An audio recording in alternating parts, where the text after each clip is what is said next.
어디 격떨어지게 호텔 로비에 똥차를 들이밀어? 냄새 나니까 당장 안 치워. 돈 없으면 몸으로라도 때워야지. 시집 오면 내 속옷 빨래부터 시작해. 상견례 날 예비 시모는 낡은 경차를 타고 온 제 어머니에게 씻을 수 없는 모욕을 퍼부었습니다. 낄낄거리는 예비 신랑과 비웃음 가득한 시모. 하지만 그들은 꿈에도 몰랐습니다. 자신들이 목숨처럼 여기는 강남 카페 건물의 진짜 주인이 바로 눈앞에 경차 타는 아줌마라는 사실을 말이죠. 자네, 내일부터 장사 접을 준비하게. 상견례 다음 날 아침 10년 묵은 체중이 싹 내려가는 대한민국 상위 1% 엄마의 우아하고 처절한 24시간 참교육. 과연 그들의 운명은 어떻게 되었을까요? 시작하기 전에 무료로 눌러주시는 구독과 좋아요, 알림 설정은 똑순이 사랑방에 큰 힘이 됩니다. 지금 어디서 듣고 계신지 댓글 달아주세요. 그럼 지금부터 이야기를 시작하겠습니다. 따스한 봄 햇살이 눈부시게 내리쬐는 오후 2시였습니다. 서울 시내 한복판, 하늘을 찌를 듯 솟아있는 최고급 호텔의 위용은 그 앞을 지나는 사람들을 주눅 들게 만들기에 충분했죠. 번쩍이는 유리창에 반사된 햇빛이 사방으로 흩어지며 호텔의 화려함을 뽐내고 있었습니다. 그런데 그 화려한 로비 진입로에 전혀 어울리지 않는 작고 낡은 자동차 한 대가 들어섰습니다. 색이 발해서 원래 무슨 색이었는지 가늠하기도 힘든 금색 경차였습니다. 차체 곳곳에는 긁힌 자국이 선명했고 엔진 소리는 거친 숨을 몰아쉬는 노인처럼 덜덜거렸습니다. 운전석에 앉은 한명숙이 조심스럽게 핸들을 꺾어 로비 입구 쪽으로 향했습니다. 그러자 입구를 지키고 있던 주차 요원들이 마치 더러운 것이라도 본 듯 인상을 찌푸리며 앞을 막아섰습니다. 주차 요원 중 한 명이 붉은색 경광봉을 허공에 휘두르며 소리쳤습니다. 아줌마, 여기로 들어오시면 안 됩니다. 뒤쪽으로 돌아가세요. 한명숙이 창문을 내리고 온화한 미소를 지으며 말했습니다. 예약된 식사가 있어서요. 주차 좀 부탁드리겠습니다. 하지만 주차 요원은 한명숙의 말을 듣는 둥 마는 둥 하며 손을 휘저었습니다. 그의 눈빛에는 명백한 무시가 담겨 있었죠. 지금 VIP 손님들 들어오시는 시간대라 이런 경차는 로비에 못 세웁니다. 물 흐리지 말고 저기 뒤편 공터 주차장으로 가세요. 얼른요. 한명숙이 잠시 곤란한 표정을 지으며 다시 입을 열려던 찰나였습니다. 뒤쪽에서 묵직하고 낮은 엔진 소리가 들려왔습니다. 햇빛을 받아 검은색 차체가 거울처럼 빛나는 최고급 대형 세단이었습니다. 그 차는 한명숙의 경차 뒤에 바짝 붙어 섰고 날카로운 경적을 길게 울렸습니다. 빵! 주차 요원들이 화들짝 놀라며 허리를 90도로 굽혔습니다. 검은 세단의 뒷좌석 문이 열리고 한눈에 봐도 값비싸 보이는 모피 코트를 걸친 중년 여성이 내렸습니다. 그녀의 손목과 목에는 굵은 보석이 주렁주렁 매달려 있었고 얼굴의 절반을 가린 짙은 선글라스가 위압감을 풍겼습니다. 바로 박민호의 어머니 최영자였습니다. 최영자가 코끝을 찡그리며 손부채질을 하듯 손을 휘저으며 말했습니다. 어머, 매연 냄새. 이게 무슨 똥차야? 호텔 물 관리 안 해요? 격 떨어지게 이런 고물차가 정문을 틀어막고 있으면 어떡해? 최영자의 앙칼진 목소리가 로비에 쩌렁쩌렁 울렸습니다. 주차 요원 중 책임자급으로 보이는 직원이 땀을 뻘뻘 흘리며 최영자에게 달려가 고개를 조아리며 대답했습니다. 죄송합니다, 사모님. 금방 치우겠습니다. 저희가 잠시 한눈 파는 사이에 최영자가 지갑에서 10,000원짜리 지폐 몇 장을 꺼내 직원에게 툭 던지며 말했습니다. 팁 줄 테니까 내 차에 흠집 안 나게 잘 모셔요. 그리고 저 고물차는 당장 눈앞에서 치워버려요. 쳐다만 봐도 재수 없으니까. 그때 조수석 문이 열리고 말끔한 정장 차림의 박민호가 내렸습니다. 그는 앞차의 운전석에 앉아 있는 사람이 누구인지 확인하고는 흠칫 놀라 굳어버렸습니다. 박민호가 당황한 기색을 감추지 못하고 더듬거리며 말했습니다. 어머니, 저 차. 최영자가 선글라스를 살짝 내리며 박민호가 가리키는 곳을 쳐다보았습니다. 운전석에 앉아있던 한명숙과 눈이 마주친 최영자의 입가에 비릿한 조소가 번졌습니다. 최영자가 어이없다는 듯 헛웃음을 터뜨리며 말했습니다. 세상에, 설마 사돈 되실 분이야? 저런 고물상을 끌고 여기까지 온 거야? 정말 수준 안 맞아서 원. 한명숙은 차 안에서 그 모든 모욕적인 언사를 듣고 있었지만 표정 하나 변하지 않았습니다. 그저 조용히 핸들을 잡은 손에 힘을 줄 뿐이었죠. 박민호는 예비 장모인 한명숙에게 다가와 인사할 생각도 하지 못한 채 주변 사람들의 시선이 부끄러운 듯 얼굴을 붉혔습니다. 박민호가 최영자의 팔을 잡아 끌며 재촉하듯 말했습니다. 어머니, 사람들 봐요. 일단 들어가시죠. 지은이가 기다리겠어요. 최영자가 박민호의 손을 뿌리치지 않고 거만하게 고개를 쳐들며 말했습니다. 그래, 들어가자. 여기서 이러고 있다간 내 옷에 싼티 묻겠다. 예, 너도 얼른 들어와라. 두 사람이 도망치듯 호텔 회전문을 통과해 사라지자 한명숙은 깊은 한숨을 내쉬었습니다. 주차 요원들은 여전히 한명숙을 벌레 보듯 쳐다보고 있었죠. 한명숙은 더 이상 그들과 실랑이하지 않기로 마음먹었습니다. 그녀는 익숙한 손놀림으로 기어를 넣고 차를 돌려 호텔 건물 뒤편 햇빛도 잘 들지 않는 구석진 야외 주차장으로 향했습니다. 주차장은 울퉁불퉁한 바닥에 먼지가 가득했습니다. 한명숙은 좁은 구석에 차를 세우고 시동을 껐습니다. 엔진이 꺼지는 소리가 유난히 처량하게 들렸습니다. 그녀는 뒷좌석에 놓인 낡은 보자기를 집어들었습니다. 그 안에는 오늘을 위해 정성스럽게 준비한 선물이 들어 있었죠. 보자기를 품에 안은 한명숙이 차에서 내려 옷매무새를 다듬었습니다.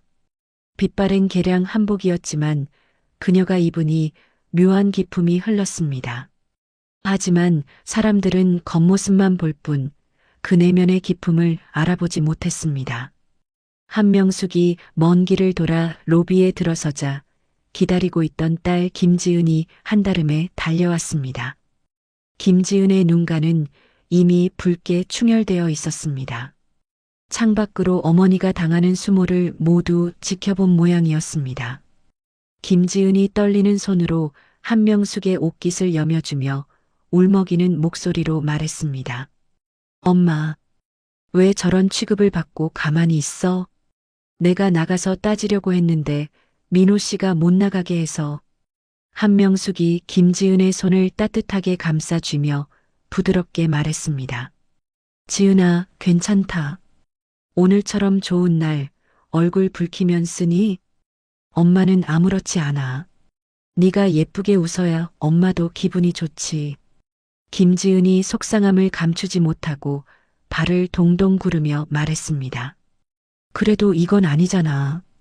호텔 직원들도 그렇고 어머니도 너무하셔. 어떻게 사람 면전에 대고 그런 말씀을 하셔? 한명숙이 김지은의 어깨를 토닥이며 달래듯 말했습니다. 사람은 겪어봐야 아는 법이야. 나중에 다 알게 될 거다. 어서 올라가자. 어르신들 기다리시겠다. 두 모녀가 엘리베이터 쪽으로 발걸음을 옮길 때였습니다. 로비 한편에서 직원들에게 지시를 내리던 중후한 인상의 남자가 한명숙을 발견했습니다. 그는 이 호텔의 총지배인이었습니다. 총지배인의 눈이 휘둥그레지더니 하던 말을 멈추고 급하게 한명숙 쪽으로 달려오려 했습니다. 총지배인이 허리를 숙이며 다급하게 입을 열려 했습니다. 아니, 회장님. 그 순간 한명숙이 걸음을 멈추지 않은 채 총지배인을 향해 고개를 돌렸습니다. 그녀는 검지 손가락을 조용히 입술에 갖다 대며 쉿하는 신용을 했습니다. 그리고는 눈짓으로 가만히 있으라는 신호를 보냈죠. 그 짧은 눈빛 교환 속에 담긴 위험은 대단했습니다. 총지배인은 마치 얼어붙은 듯 그 자리에 멈춰서서 깊이 고개를 숙여 예를 표하는 것으로 인사를 대신했습니다.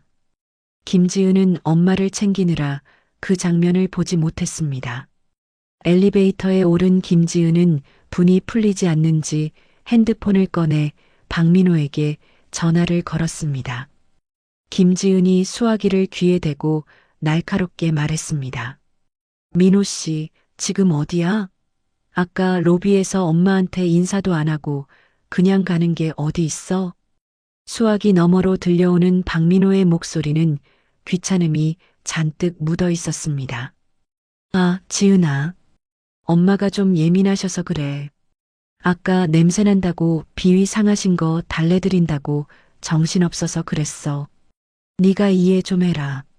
지금 룸에 들어왔으니까 얼른 와. 뚜뚜뚜. 박민호는 김지은의 대꾸도 듣지 않고 전화를 끊어버렸습니다. 김지은이 기가 막히다는 표정으로 핸드폰을 내려다보았습니다. 김지은이 한숨을 푹 쉬며 한명숙을 바라보고 말했습니다. 엄마, 미안해. 내가 민호 씨한테 따끔하게 말할게. 오늘 상견례 분위기 안 좋을 수도 있겠어. 한명숙이 빙그레 웃으며 대답했습니다. 걱정 마라. 엄마가 다 알아서 할게. 너는 그저 밥이나 맛있게 먹어. 엘리베이터가 부드럽게 멈추고 문이 열렸습니다. 고급스러운 카펫이 깔린 복도를 지나 예약된 룸 앞에 도착했습니다. 문은 굳게 닫혀 있었지만 방음이 잘 되지 않는지 안에서 들려오는 목소리가 복도까지 새어 나왔습니다. 최영자의 목소리가 날카롭게 문틈을 비집고 나왔습니다. 아이고, 내 팔자야. 저런 거지 같은 사돈을 만나서 밥을 먹어야 한다니. 식욕이 싹 달아나네. 민호, 너 오늘 밥값 네가 내라. 내가 내기엔 돈이 아깝다. 박민호의 비굴한 웃음소리도 들려왔습니다. 에이, 어머니. 그래도 지은이는 착하잖아요. 그냥 봉사활동한다고 생각하시고 좀 봐주세요. 문 밖에서 그 소리를 들은 김지은의 얼굴이 하얗게 질렸습니다. 모멸감에 입술이 파르르 떨렸죠. 김지은이 당장이라도 문을 박차고 들어갈 기세로 손을 뻗었습니다. 하지만 한명숙이 김지은의 손을 가만히 잡았습니다. 한명숙은 옷매무새를 다시 한번 단정하게 고쳤습니다. 그녀의 눈빛은 아까 로비에서와는 전혀 달랐습니다.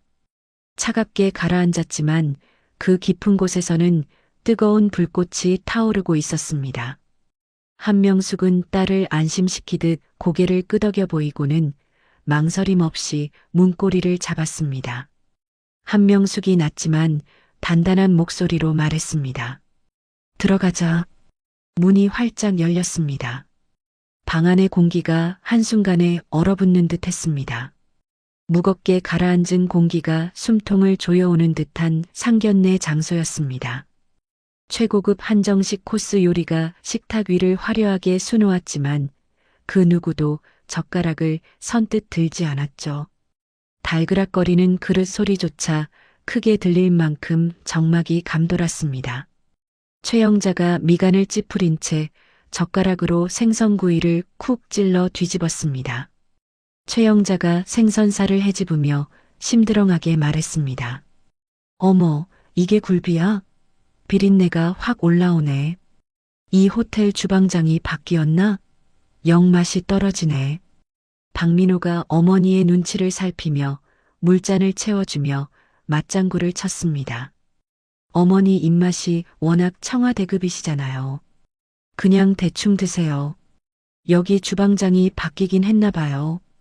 최영자가 젓가락을 탁 내려놓으며 한숨을 내쉬었습니다. 아이고, 내 팔자야. 며느리 잘못 들이는 것도 서러운데 밥까지 맛이 없으니 원. 한명숙은 그 모욕적인 언사를 듣고도 온화한 미소를 잃지 않았습니다. 그녀는 식탁 아래에 두었던 낡은 보자기를 조심스럽게 꺼내 식탁 위에 올렸습니다. 오랜 시간 정성 들여 준비한 귀한 도라지 정과였습니다. 한명숙이 보자기를 최영자 쪽으로 밀며 공손하게 말했습니다. 귀한 분들 뵙는 자리라 빈손으로 오기 뭐해서 작게나마 준비했습니다.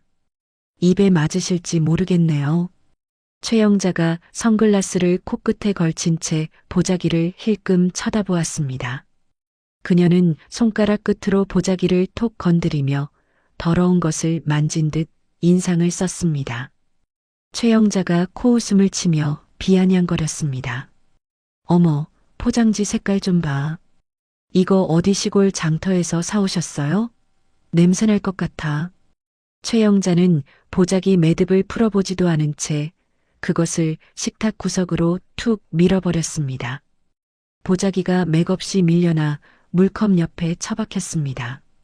김지은의 눈가가 파르르 떨리기 시작했습니다.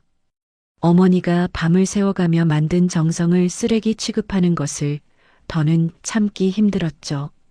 김지은이 주먹을 꽉 쥐며 떨리는 목소리로 말했습니다. 어머니, 너무하시네요.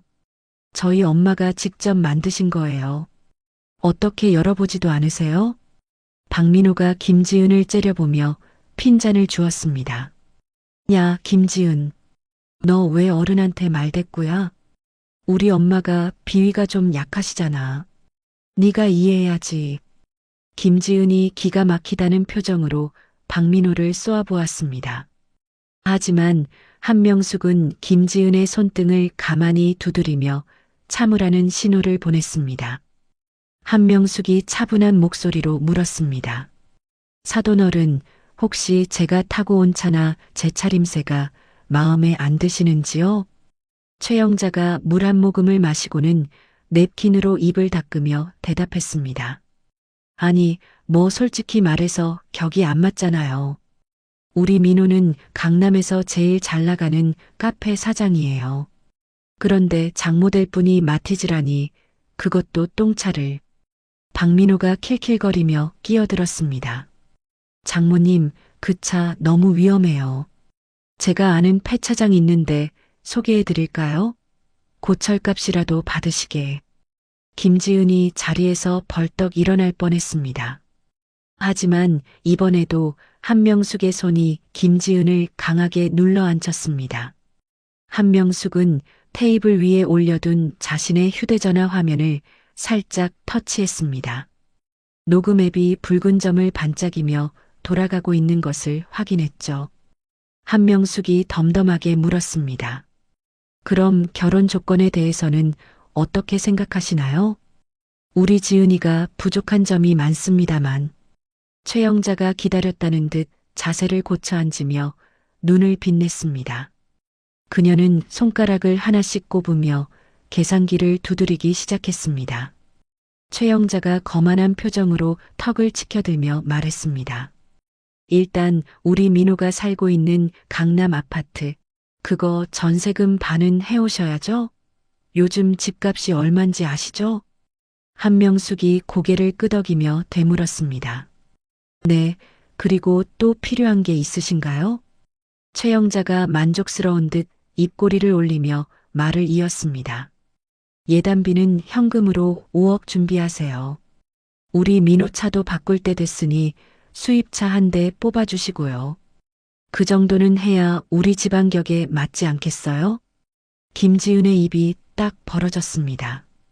상상도 못한 무리한 요구에 말문이 막혔죠. 하지만 최영자의 폭언은 거기서 멈추지 않았습니다. 최영자가 김지은을 위아래로 훑어보며 비웃듯 말했습니다. 그리고 너 시집 오면 회사 그만둬라. 여자가 밖으로 나돌면 집안 꼴 우스워져. 매일 아침 우리 집에 와서 아침상 차리고 청소부터 해. 내가 손에 물 묻히는 거 질색인 거 알지? 박민호가 옆에서 고개를 끄덕이며 거들었습니다. 그래, 지은아. 우리 엄마가 깔끔한 거 좋아하셔서 남이 해주는 밥은 안 드셔. 네가 좀 고생하면 되잖아. 김지은은 더 이상 참을 수 없었습니다. 그녀는 쥐고 있던 젓가락을 식탁 위에 탁 내려놓았습니다. 날카로운 소리가 정적을 깼습니다. 김지은이 자리를 박차고 일어나며 소리쳤습니다. 이 결혼 못해요. 아니, 안 합니다. 박민호가 당황하여 펄쩍 뛰며 소리쳤습니다. 아, 너 미쳤어? 어른들 앞에서 뭐 하는 짓이야? 너희 집안 가정교육이 이따위야? 김지은이 눈물을 글썽이며 박민호를 노려보았습니다. 가정교육? 지금 가정교육 못 받은 게 누군데 그래? 우리 엄마 무시하는 거 더는 못 참아. 최영자가 기가 막히다는 듯 혀를 차며 말했습니다. 어머, 얘 눈 뒤집히는 거 봐라. 내가 이럴 줄 알았어. 근본 없는 집안이랑 엮이는 게 아니었는데. 아수라장이 된 식탁 분위기 속에서도 한명숙은 흔들리지 않았습니다. 그녀는 천천히 자리에서 일어났습니다. 그 모습이 어찌나 침착하고 위험 있는지 소란스럽던 최영자와 박민호마저 순간 입을 다물었습니다. 한명숙이 서늘한 미소를 지으며 최영자를 똑바로 바라보았습니다. 사돈어른, 방금 하신 말씀들 전부 진심이시죠? 5억에 외제차에 우리 딸 식모살이까지. 최영자가 콧방귀를 뀌며 대꾸했습니다. 그럼 농담인 줄 알았어요? 돈 없으면 몸으로라도 때워야지. 어디 공짜로 시집 오려고. 한명숙이 고개를 천천히 끄덕였습니다. 알겠습니다. 아주 잘 알겠습니다. 그 말씀 뼈에 새겨듣죠. 한명숙은 휴대전화를 집어들고 녹음 종료 버튼을 눌렀습니다. 그리고는 지갑에서 카드를 한 장 꺼냈습니다. 일반적인 플라스틱 카드가 아니었습니다. 묵직한 무게감이 느껴지는 검은색 금속 카드. 바로 최상위 부유층만 소유한다는 블랙카드였습니다. 한명숙이 지나가던 지배인을 불러 카드를 건네며 말했습니다. 지배인님, 여기 계산해 주세요. 팁도 넉넉히 넣었으니 직원들끼리 나눠 가지시고요. 지배인이 두 손으로 공손히 카드를 받으며 허리를 90도로 숙였습니다. 네, 알겠습니다. 아니, 손님. 바로 처리해 드리겠습니다. 최영자가 그 모습을 보고 어이없다는 듯 웃음을 터뜨렸습니다. 그녀의 눈에는 그저 까만색 카드만 보일 뿐 그 가치는 보이지 않았습니다. 최영자가 손부채질을 하며 비꼬았습니다. 어머 세상에. 백화점 포인트 카드로 밥값을 계산해요? 없는 사람들이 자존심만 세다더니 별꼴을 다 보겠네. 박민호도 덩달아 킬킬거리며 비웃었습니다. 장모님, 그런 건 동네 슈퍼에서나 쓰시죠. 창피하게 여기서 뭐 하시는 거예요? 한명숙은 그들의 조롱에 대꾸할 가치조차 느끼지 못했습니다. 그녀는 김지은의 손을 꽉 잡고 식당 문을 향해 걸음을 옮겼습니다. 문지방을 넘기 직전 한명숙이 걸음을 멈추고 뒤를 돌아보았습니다. 그녀의 눈빛은 더 이상 순박한 시골 아줌마의 것이 아니었습니다. 먹잇감을 노려보는 맹수의 눈빛처럼 서늘하고 매서웠습니다. 한명숙이 박민호를 응시하며 낮게 깔린 목소리로 말했습니다. 자네 강남에서 카페 한다고 했지? 그 건물 관리비는 꼬박꼬박 내고 있나 모르겠네. 요즘 소방법이 강화돼서 불법 증축 같은 거 걸리면 골치 아플 텐데. 박민호가 의아한 표정으로 되물었습니다. 네, 갑자기 그건 왜? 한명숙은 대답 대신 알 수 없는 묘한 미소를 지어 보였습니다. 그리고는 굳어있는 두 사람을 뒤로 한 채 딸을 데리고 미련 없이 룸을 빠져나갔습니다. 호텔 로비로 나오는 동안 김지은은 아무 말도 하지 못했습니다. 그저 엄마의 손이 너무나 따뜻하고 또 너무나 힘있게 느껴져서 눈물만 흘릴 뿐이었죠. 한명숙은 딸의 어깨를 감싸 안으며 호텔 정문을 나섰습니다. 구석진 주차장에 세워진 낡은 마티즈가 보였습니다. 하지만 한명숙의 발걸음은 그 어느 때보다 당당했습니다. 두 모녀가 차에 오르고 시동을 걸자 낡은 엔진 소리가 다시금 덜덜거리며 울려 퍼졌습니다. 하지만 그 소리는 이제 처량한 울음이 아니라 전쟁을 알리는 북소리처럼 들렸습니다. 차가 호텔을 빠져나가는 동안 룸에 남겨진 최영자와 박민호는 멍하니 서로를 쳐다보았습니다. 최영자가 인상을 쓰며 투덜거렸습니다. 뭐야, 저 여자? 마지막에 눈빛 봤니? 무슨 귀신 들린 줄 알았다. 소름 끼쳐. 박민호가 찜찜한 표정으로 머리를 극적이며 말했습니다. 글쎄요. 카페 얘기는 왜 꺼낸 거지? 기분 나쁘게. 그들은 꿈에도 몰랐습니다. 방금 자신들이 건드린 사람이 누구인지, 그리고 내일 아침 어떤 폭풍우가 몰아칠지 말입니다. 한명숙의 마티즈는 붉게 물든 노을 속으로 유유히 사라졌습니다. 그 뒷모습은 폭풍 전야의 고요함처럼 무겁고도 비장했습니다. 다음 날 아침 9시였습니다. 강남 한복판에 위치한 박민호의 대형 카페는 아침부터 분주하게 돌아가고 있었습니다. 고급스러운 인테리어와 향긋한 커피 향이 가득했지만 그 안에서 들려오는 목소리는 전혀 우아하지 않았죠. 최영자가 카운터 한가운데서 팔짱을 낀 채 직원들을 쥐잡듯이 잡고 있었습니다. 최영자가 손가락으로 테이블을 툭툭 치며 날카롭게 소리쳤습니다. 야, 김 매니저. 여기 테이블 닦은 거니? 얼룩이 그대로잖아. 너희는 사장이 안 보면 일을 이따위로 해? 직원이 허리를 굽히며 당황한 기색으로 대답했습니다. 죄송합니다, 사모님. 지금 바로 다시 닦겠습니다. 최영자가 혀를 차며 직원들을 노려보았습니다. 어휴, 내가 못 살아. 아래 것들은 조금만 풀어주면 기어오른다니까. 어제 그 사돈네랑 똑같아. 박민호가 하품을 하며 사무실에서 걸어 나왔습니다. 그는 전날의 피로가 가지 않은 듯 부스스한 얼굴이었지만 표정만은 의기양양했습니다. 박민호가 커피를 한 모금 마시며 거들먹거렸습니다. 어머니, 아침부터 왜 그렇게 화를 내세요?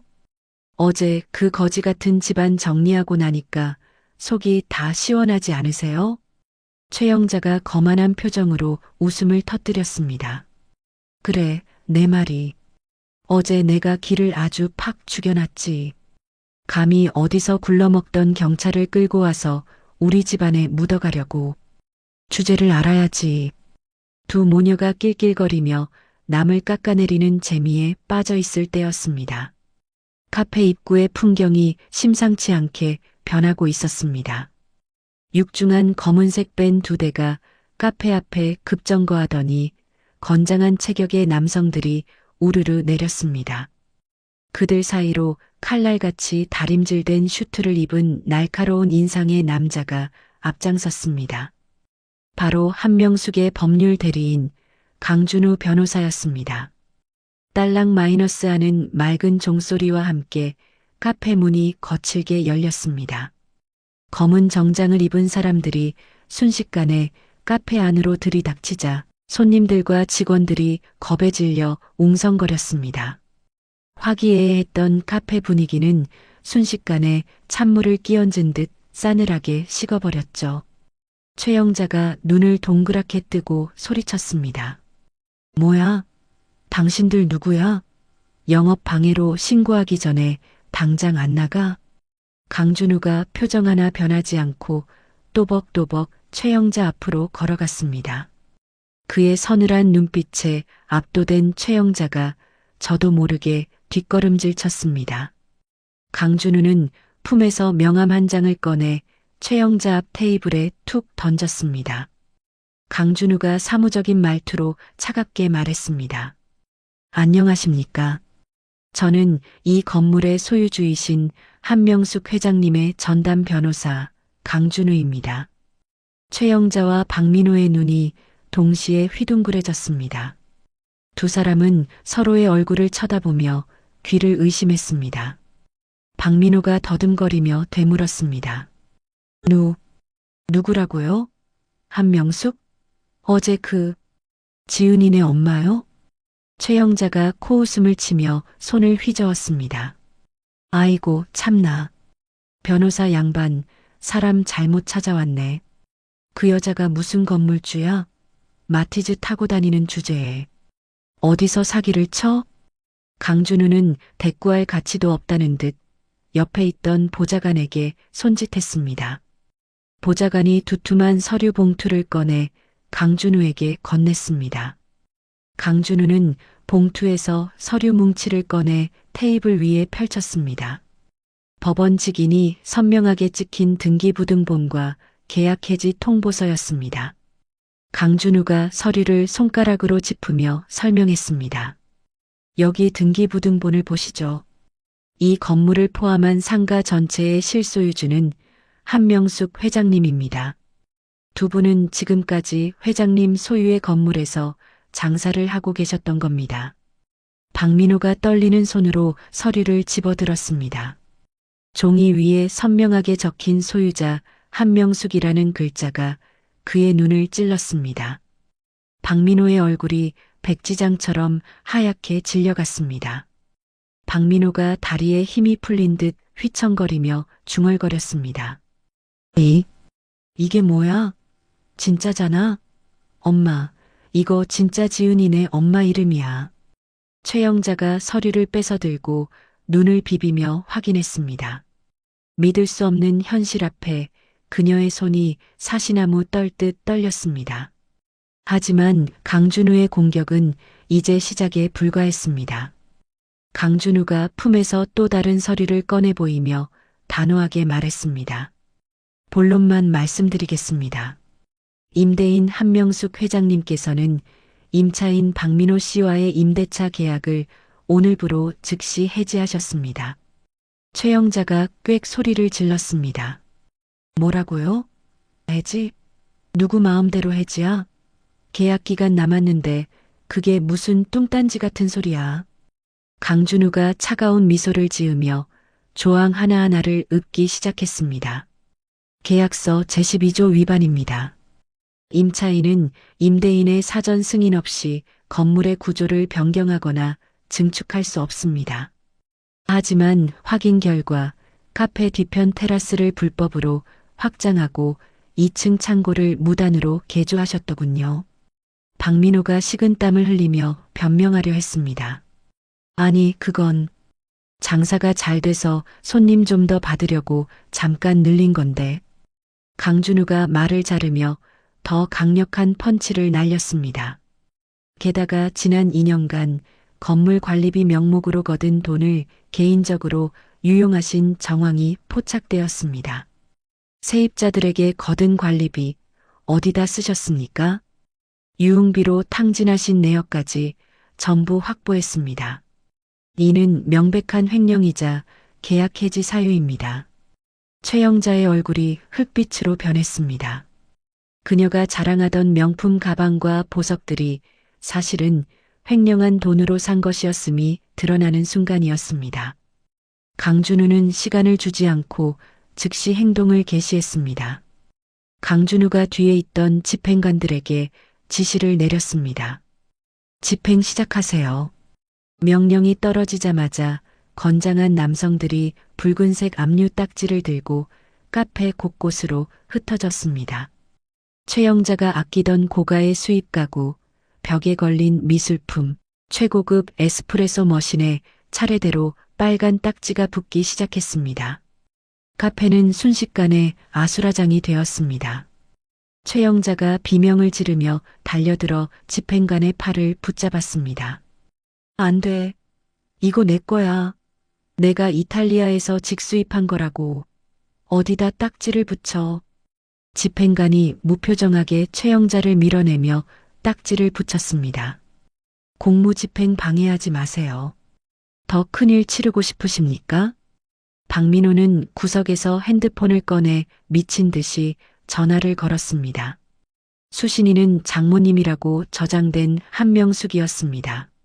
하지만 수화기 너머에서는 차가운 기계음만 들려올 뿐이었습니다. 지금 거신 번호는 없는 번호입니다. 확인 후 다시 걸어주시기 바랍니다. 박민호가 절망적인 목소리로 울부짖었습니다. 엄마, 전화가 안 돼. 없는 번호래. 우리 이제 어떡해? 상황이 돌이킬 수 없음을 깨달은 최영자가 바닥에 주저앉았다가 강준우의 바짓가랑이를 잡고 매달렸습니다. 방금 전까지 기세등등하던 모습은 온데간데 없고 비굴하기 짝이 없는 모습이었죠. 최영자가 눈물 콧물을 흘리며 애원했습니다. 변호사 양반, 우리 좀 살려줘요. 사돈끼리 이러는 게 어디 있어? 내가 어제는 실언을 좀 했지만 다 우리 애들 잘 살라고 그런 거잖아. 제발 한 번만 봐줘요. 강준우가 혐오스럽다는 눈빛으로 자신의 바지를 잡은 최영자의 손을 내려다보았습니다. 그는 손을 쓰지도 않고 다리를 빼내며 매몰차게 말했습니다. 강준우가 싸늘하게 쏘아붙였습니다. 사돈이라뇨? 어제부로 파혼 통보하지 않으셨습니까? 법적으로 두 분은 회장님과 아무런 관계가 없는 남입니다. 그리고 회장님께서 전하라고 하신 말씀이 있습니다. 최영자와 박민호가 멍하니 고개를 들어 강준우를 바라보았습니다. 강준우가 또박또박 말을 이었습니다. 돈이 없으면 몸으로 때우라고 하셨죠? 이제 그 말 본인들이 실천하실 차례입니다. 불법 증축물 원상복구 비용, 밀린 관리비, 위약금까지 전부 배상하지 못하면 형사 고소까지 진행될 겁니다. 몸으로 때우시든 감옥에서 때우시든 알아서 하십시오. 강준우는 넋이 나간 두 사람을 뒤로하고 직원들을 향해 소리쳤습니다. 지금부터 이 사업장은 폐쇄합니다. 손님들 내보내고 셔터 내리세요. 직원들은 사장인 박민호의 눈치를 보는 대신 강준우의 기세에 눌려 손님들에게 양해를 구하며 내보내기 시작했습니다. 텅 빈 카페 안에는 붉은 딱지가 덕지덕지 붙은 집기들과 바닥에 주저앉은 두 모녀만이 덩그러니 남겨졌습니다. 카페에 화려했던 조명이 하나둘 꺼지기 시작했습니다. 강준우가 마지막으로 나가며 카페 문을 굳게 잠갔습니다. 통유리 너머로 쫓겨난 최영자와 박민호가 유리를 두드리며 소리치는 모습이 보였지만 소리는 차단되어 들리지 않았습니다. 그 비참한 광경을 지켜보는 시선이 하나 더 있었습니다. 카페 건너편 도로변에 정차된 최고급 검은색 세단이었습니다. 뒷좌석의 창문이 천천히, 아주 천천히 내려갔습니다. 그 안에는 어제와 달리 고급스러운 정장을 입고 우아하게 선글라스를 낀 한명숙이 앉아 있었습니다. 한명숙은 선글라스를 살짝 내리고 자신의 건물 앞에서 절규하고 있는 최영자와 박민호를 무표정하게 바라보았습니다. 분노도 동정도 느껴지지 않는 서늘한 눈빛이었습니다. 마치 벌레가 발버둥 치는 것을 보는 듯한 무심함이 그곳에 있었습니다. 박민호가 우연히 고개를 돌렸다가 한명숙과 눈이 마주쳤습니다. 박민호의 입이 떡 벌어지며 손가락으로 한명숙을 가리켰습니다. 엄마, 저기 지은이네 엄마. 최영자가 급히 고개를 돌렸지만 한명숙은 이미 창문을 올리고 있었습니다. 검은색 유리창이 닫히며 한명숙의 얼굴이 사라졌습니다. 그것은 두 사람에게 내려진 사형 선고와도 같았습니다. 한명숙의 차는 미끄러지듯 도로를 빠져나갔습니다. 운전석의 기사가 룸미러를 통해 한명숙을 보며 조심스럽게 물었습니다. 회장님, 괜찮으십니까? 바로 댁으로 모실까요? 한명숙이 창밖을 바라보며 담담하게 대답했습니다. 아니요. 회사로 가주세요. 내 딸이 일하는 곳이 어떤지 좀 봐야겠어요. 이제 시작이니까요. 차는 속도를 높여 빌딩 숲 사이로 사라졌습니다. 길거리에 나앉게 된 최영자와 박민호의 비명은 도시의 소음에 묻혀 누구에게도 닿지 않았습니다. 봄 햇살은 여전히 따사로웠지만 두 사람에게는 혹독한 겨울의 시작이었습니다. 그날 저녁 도시의 화려한 네온 사인이 하나둘 켜질 무렵이었습니다. 김지은의 자취방에는 어둠이 짙게 깔려 있었습니다. 불도 켜지 않은 방 한 구석, 김지은은 멍하니 앉아 박민호와 함께 찍었던 사진들을 정리하고 있었습니다. 액자 속에서 환하게 웃고 있는 두 사람의 모습이 지금은 너무나 낯설게 느껴졌죠. 김지은이 액자에서 사진을 꺼내 반으로 찢으며 흐느꼈습니다. 김지은이 찢어진 사진을 쓰레기 봉투에 넣으며 혼잣말을 했습니다. 바보 같아, 김지은. 정말 바보 같아. 이런 사람인 줄도 모르고 좋다고 웃고 있었다니. 책상 위에 놓인 휴대전화는 아까부터 쉴 새 없이 진동을 울려대고 있었습니다. 화면에는 박민호라는 이름과 함께 부재중 전화가 수십 통째 찍히고 있었죠. 문자 메시지 알림음도 연달아 울렸습니다. 지은아, 제발 전화 좀 받아봐. 내가 다 우리 엄마가 잠깐 미쳤었나 봐. 한 번만 만나줘. 무릎 꿇고 빌게. 김지은이 휴대전화를 집어들어 전원을 꺼버리며 소리쳤습니다. 이제 와서 뭘 어쩌자고. 구질구질하게 정말. 전화기는 꺼졌지만 김지은의 마음속에 남은 상처는 쉽게 꺼지지 않았습니다. 좁은 방 안에 갇혀 있다가는 숨이 막혀 죽을 것만 같았습니다. 김지은은 겉옷 하나를 대충 걸치고 도망치듯 집 밖으로 나왔습니다. 무작정 걷다 보니 발길이 닿은 곳은 한강공원이었습니다. 차가운 강바람이 김지은의 헝클어진 머리카락을 마구 흔들었습니다. 그녀는 강물이 훤히 내려다 보이는 벤치에 힘없이 주저앉았습니다. 검은 강물 위로 도시의 불빛이 일렁이는 모습이 마치 자신의 흔들리는 마음 같았죠. 김지은이 무릎에 얼굴을 묻으며 오열했습니다. 엄마한테 너무 미안해서 어떡해. 나 때문에 그런 수모를 당하시고. 그때였습니다. 조깅을 하던 한 남자가 김지은의 벤치 옆을 지나다가 멈칫했습니다. 김지은이 고개를 숙인 채 울고 있을 때 주머니에서 지갑이 스르르 미끄러져 바닥에 떨어졌기 때문입니다. 남자가 다가와 지갑을 주워들었습니다. 남자가 숨을 고르며 부드러운 목소리로 말을 걸었습니다. 저기요, 지갑 떨어뜨리셨는데요. 김지은이 깜짝 놀라 고개를 들었습니다. 눈물 범벅이 된 얼굴로 남자를 바라보았죠. 운동복 차림에 땀방울이 맺힌 남자의 얼굴이 가로등 불빛 아래 드러났습니다. 남자의 눈이 동그랗게 커졌습니다. 남자가 믿을 수 없다는 듯 김지은을 가리키며 외쳤습니다. 너 혹시 김지은 아니니? 해성여고 김지은? 김지은이 눈물을 훔치며 남자의 얼굴을 자세히 뜯어보았습니다. 선한 눈매와 다부진 입술, 기억 속에 누군가가 떠올랐습니다. 김지은이 떨리는 목소리로 되물었습니다. 너 강도현? 도현이 맞니? 강도현이었습니다. 고등학교 시절 김지은의 뒤만 졸졸 따라다니며 짝사랑했던 순수했던 소년. 그 소년이 어느새 훤칠하고 듬직한 청년이 되어 눈앞에 서 있었습니다. 강도현이 반가움에 활짝 웃으려다 김지은의 퉁퉁 부은 눈을 보고는 표정을 굳혔습니다. 강도현이 걱정스러운 눈빛으로 물었습니다. 지은아, 무슨 일 있어? 왜 이렇게 울고 있어? 김지은은 차마 대답을 하지 못하고 고개를 돌렸습니다. 오랜만에 만난 동창에게 이런 비참한 꼴을 보이다니 쥐구멍에라도 숨고 싶었죠. 강도연은 김지은을 재촉하는 대신 잠시 망설이다가 자판기 쪽으로 뛰어갔습니다.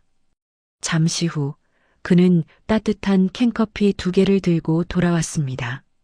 강도연이 캔커피를 김지은의 손에 쥐어주며 옆자리에 앉았습니다. 일단 이거 마시면서 좀 진정해. 손이 얼음장이다. 김지은이 따뜻한 캔을 2손으로 감싸 쥐자 온기가 손끝을 타고 전해졌습니다. 그 온기가 꽁꽁 얼어붙었던 마음까지 녹이는 것 같았습니다.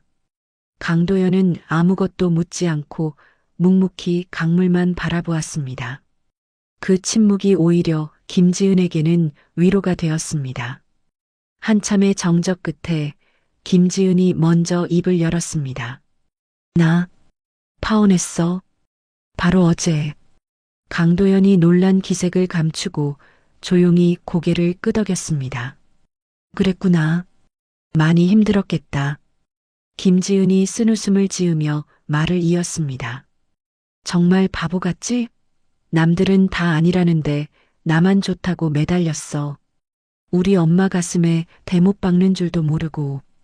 그 집안이 돈 좀 있다고 유세 떨 때 내가 딱 잘라냈어야 했는데. 김지은은 복물 터지듯 속에 있던 이야기를 쏟아냈습니다. 상견례장에서 있었던 일, 엄마가 당한 무시, 박민호의 비겁한 태도까지. 강도연은 중간에 말을 끊지 않고 끝까지 들어주었습니다. 가끔 저런 나쁜 놈들, 네가 고생이 많았네라며 맞장구를 쳐줄 뿐이었죠. 모든 이야기를 털어놓고 나니 김지은의 속이 한결 후련해졌습니다. 강도연이 김지은 쪽으로 몸을 돌리며 진지한 표정으로 말했습니다. 지은아, 자책하지 마. 네가 잘못한 거 하나도 없어.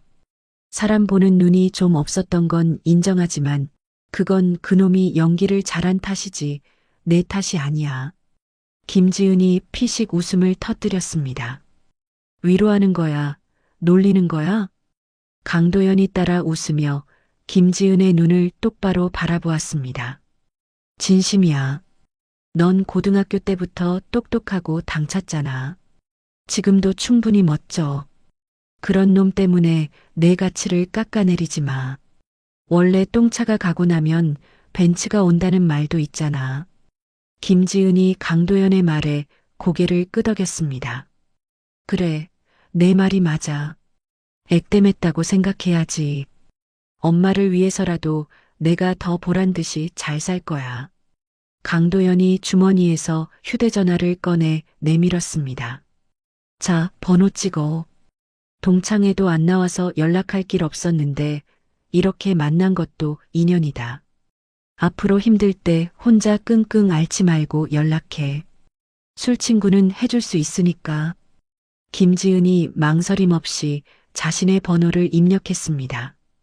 강도연은 자신이 잘 나가는 IT 기업의 대표라는 사실은 굳이 밝히지 않았습니다. 지금 김지은에게 필요한 건 성공한 CEO가 아니라 편안한 친구라는 걸 알았기 때문이죠.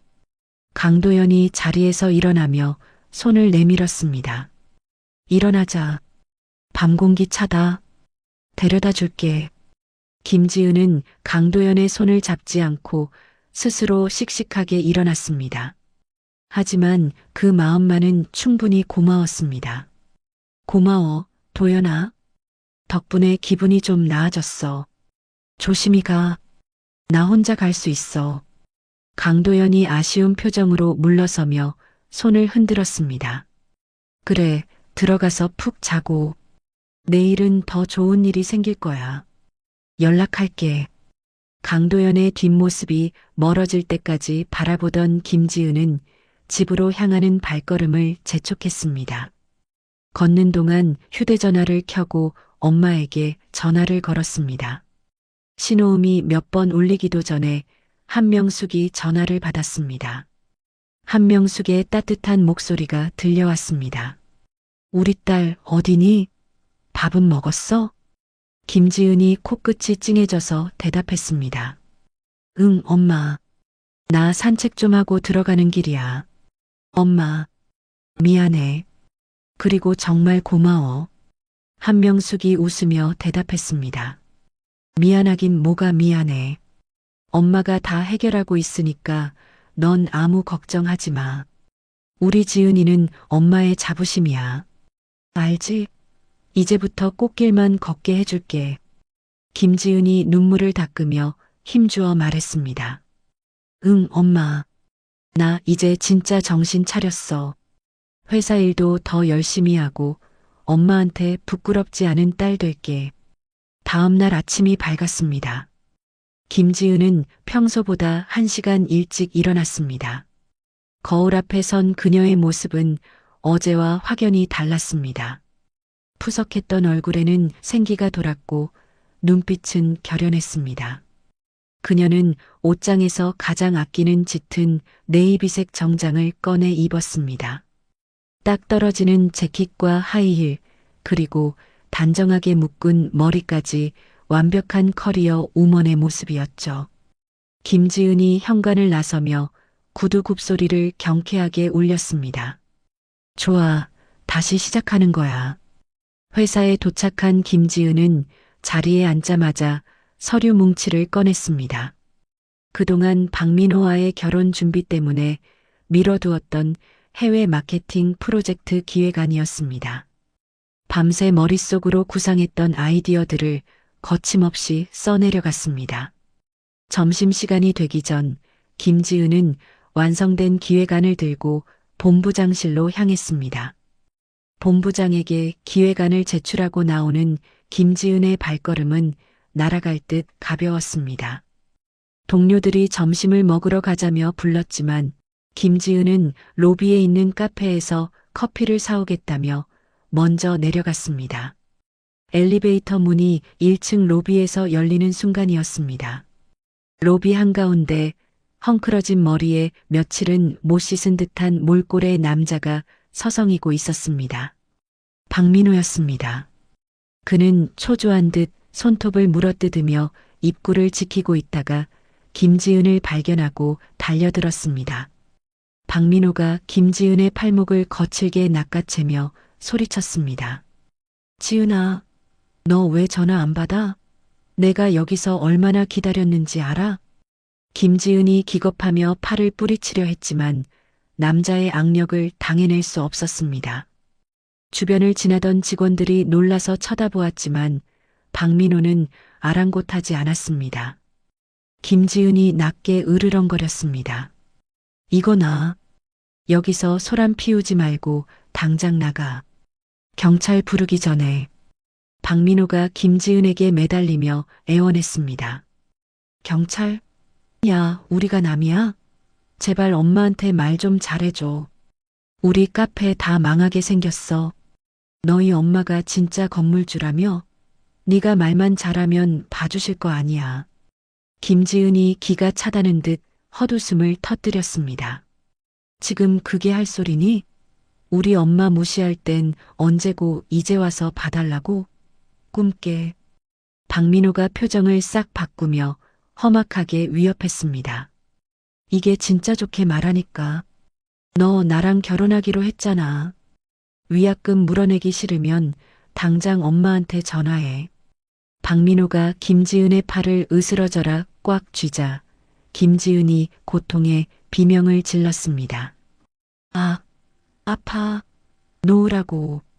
그때였습니다. 누군가의 크고 단단한 손이 박민호의 손목을 낚아챘습니다. 우지끈 소리가 날 정도로 강력한 힘이었습니다. 박민호가 비명을 지르며 김지은의 팔을 놓았습니다. 아, 뭐야, 너 누구야? 김지은을 보호하듯 앞을 막아서는 넓은 등판이 보였습니다. 말끔한 슈트 차림에 서늘한 눈빛을 한 남자, 강도연이었습니다. 강도연은 업무 협차 이 회사에 방문했다가 우연히 이 광경을 목격한 것이었습니다. 강도연이 박민호의 손목을 비틀며 낮고 위압적인 목소리로 말했습니다. 그 더러운 손, 당장 치워. 여자한테 손 찍어마는 게 내 놈이 말하는 사랑이냐? 박민호가 강도연의 기세에 눌려 뒷걸음질 쳤습니다. 너, 너는 또 뭐야? 남의 연애사에 왜 끼어들어? 강도연이 피식 웃으며 박민호를 벌레 보듯 쳐다보았습니다. 연애사? 내가 보기엔 스토킹 범죄 현장 같은데. 지금 당장 보안팀 부르고 경찰에 넘겨줄까? 아니면 내 손으로 조용히 처리해줄까? 강도연의 뒤로 회사 보안 요원들이 달려오는 모습이 보였습니다. 박민호는 겁에 질린 표정으로 강도연과 김지은을 번갈아 보았습니다. 강도연이 김지은을 돌아보며 다정하게 물었습니다. 지은아, 괜찮아? 어디 다친 데 없어? 김지은이 얼떨떨한 표정으로 고개를 끄덕였습니다. 난 괜찮아. 도연아, 네가 어떻게 여기에? 박민호가 그 틈을 타 도망치듯 회전문을 빠져나갔습니다. 두고 봐. 내가 이대로 당할 것 같아? 도망치는 박민호의 뒤통수에 대고 강도연이 옷매무새를 정리하며 차갑게 중얼거렸습니다. 두고 보긴 뭘 두고 봐. 이제 시작인데. 김지은은 멍하니 강도연을 바라보았습니다. 어젯밤 추리닝 차림에 편안했던 친구는 온데간데 없고 위기 속에서 자신을 구해준 백마탄 왕자님 같은 모습이 낯설면서도 든든했습니다. 강도연과 김지은의 시선이 마주쳤습니다. 절망의 끝에서 시작된 새로운 인연, 그 설레는 서막이 오르고 있었습니다. 강도연의 서늘한 경고는 회사 로비의 공기를 얼어붙게 만들었습니다. 박민호는 강도연의 기세에 눌려 숨소리조차 제대로 내지 못했습니다. 그는 쥐구멍이라도 찾고 싶은 심정으로 뒷걸음질을 쳤습니다. 주변에 모여든 사람들이 수군거리며 박민호를 향해 손가락질을 했습니다. 강도연이 박민호의 코앞까지 다가가 낮게 으르렁거렸습니다. 한 번만 더 지은이 앞에 나타나면 그땐 법이 아니라 내 주먹이 먼저 나갈 거야. 알아들었어? 박민호가 비굴하게 고개를 끄덕이며 더듬거렸습니다. 아, 알았어. 간다가. 남의 회사에서 왜 이래? 박민호는 도망치듯 회전문을 밀고 밖으로 뛰쳐나갔습니다. 그 뒷모습이 어찌나 초라한지 지켜보던 김지은조차 헛웃음이 나올 지경이었습니다. 강도연은 박민호가 완전히 사라진 것을 확인하고 나서야 굳었던 표정을 풀었습니다. 그는 옷매무새를 가다듬고 김지은을 향해 부드럽게 미소 지었습니다. 강도연이 걱정스러운 눈빛으로 물었습니다. 놀랐지? 저런 놈은 초장에 확실하게 밟아놔야 다시는 얼씬도 못해. 괜찮아? 김지은이 안도의 한숨을 내쉬며 고개를 끄덕였습니다. 응, 내 덕분에 살았어. 혼자였으면 정말 막막했을 거야. 고마워, 도연아. 강도연이 김지은의 어깨를 가볍게 토닥이며 말했습니다. 친구끼리 뭘. 이제 일하러 가봐. 나도 미팅 있어서 가봐야겠다. 저녁에 통화하자. 김지은은 든든한 지원군을 얻은 기분으로 사무실로 복귀했습니다. 그 시각 한명숙은 자신의 집무실에서 또 다른 전쟁을 치르고 있었습니다. 그녀의 책상 위에는 박민호 집안의 탈세 정황이 담긴 서류들이 수북하게 쌓여 있었죠. 한명숙은 전화기를 들고 국세청 담당자에게 차분하지만 단호한 어조로 제보를 이어갔습니다. 한명숙이 서류를 한 장씩 넘기며 또박또박 말했습니다. 네, 맞습니다. 강남구 소재 카페 루체와 그 모친 최영자 씨의 차명 계좌 내역입니다. 지난 5년간 소득 신고 누락분이 상당할 겁니다. 철저하게 조사 부탁드립니다. 전화를 끊은 한명숙은 곧바로 주거래 은행 지점장에게 전화를 걸었습니다. 그녀의 목소리에는 한치의 망설임도 없었습니다. 한명숙이 냉정하게 지시했습니다. 지점장님, 저 한명숙입니다. 박민호 씨 명의로 된 대출건들 만기 연장 절대 불가입니다. 규정대로 즉시 회수 절차 밟아주세요. 한명숙의 전화 한 통으로 박민호 집안의 자금줄은 순식간에 차단되었습니다. 그날 오후 최영자는 강남의 한 명품 중고 매입처를 찾았습니다. 그녀의 양손에는 아끼던 명품 가방과 보석함이 들려 있었습니다. 생활비는커녕 당장 밀린 월세를 내기도 벅찬 상황이 되자 눈물을 머금고 팔러 온 것이었죠. 최영자가 가방을 카운터에 내려놓으며 콧대 높게 말했습니다. 이거 알죠? 국내에 5개밖에 안 들어온 한정판이에요. 내가 이거 살 때 얼마나 공을 들였는데 값 좀 잘 쳐줘요. 매입 직원이 흰 장갑을 끼고 가방을 이리저리 살펴보더니 시큰둥한 표정을 지었습니다. 그는 계산기를 두드리며 터무니없이 낮은 금액을 제시했습니다. 직원이 계산기를 최영자 쪽으로 밀며 건조하게 말했습니다. 사모님, 요즘 이거 시세가 많이 떨어졌어요. 그리고 여기 밑부분에 스크래치도 있네요. 이 가격 아니면 매입 어렵습니다. 최영자가 눈을 부릅뜨며 소리쳤습니다. 뭐라고요? 아니, 내가 이걸 얼마 주고 샀는데 도둑놈들 아니야? 야, 안 팔아. 딴 데 갈 거야. 직원이 어깨를 으쓱하며 대꾸했습니다. 그러세요. 어차피 다른 데 가셔도 이 가격 못 받으실걸요? 급전 필요해 보이시는데 그냥 파시죠. 최영자는 분해서 손을 부들부들 떨었지만 결국 체념한 듯 고개를 떨구었습니다. 당장 카드값 막을 돈조차 없었기 때문입니다. 그녀는 헐값에 넘긴 돈을 쥐고 매장을 나오며 땅을 치고 통곡하고 싶었습니다. 반면 김지은에게는 인생 최고의 순간이 찾아왔습니다. 며칠 후 회사 대강당에서는 전사 직원이 모인 가운데 승진 발령식이 열렸습니다. 단상 위에 오른 김지은의 이름이 호명되자 우레와 같은 박수가 쏟아졌습니다. 그녀가 기획한 해외 마케팅 프로젝트가 대성공을 거두어 창사 이래 최연소 팀장으로 승진한 것이었습니다. 사장이 직접 김지은에게 임명장을 수여하며 격려했습니다. 김 팀장, 이번 프로젝트 정말 훌륭했어. 우리 회사의 미래가 자네 손에 달렸네.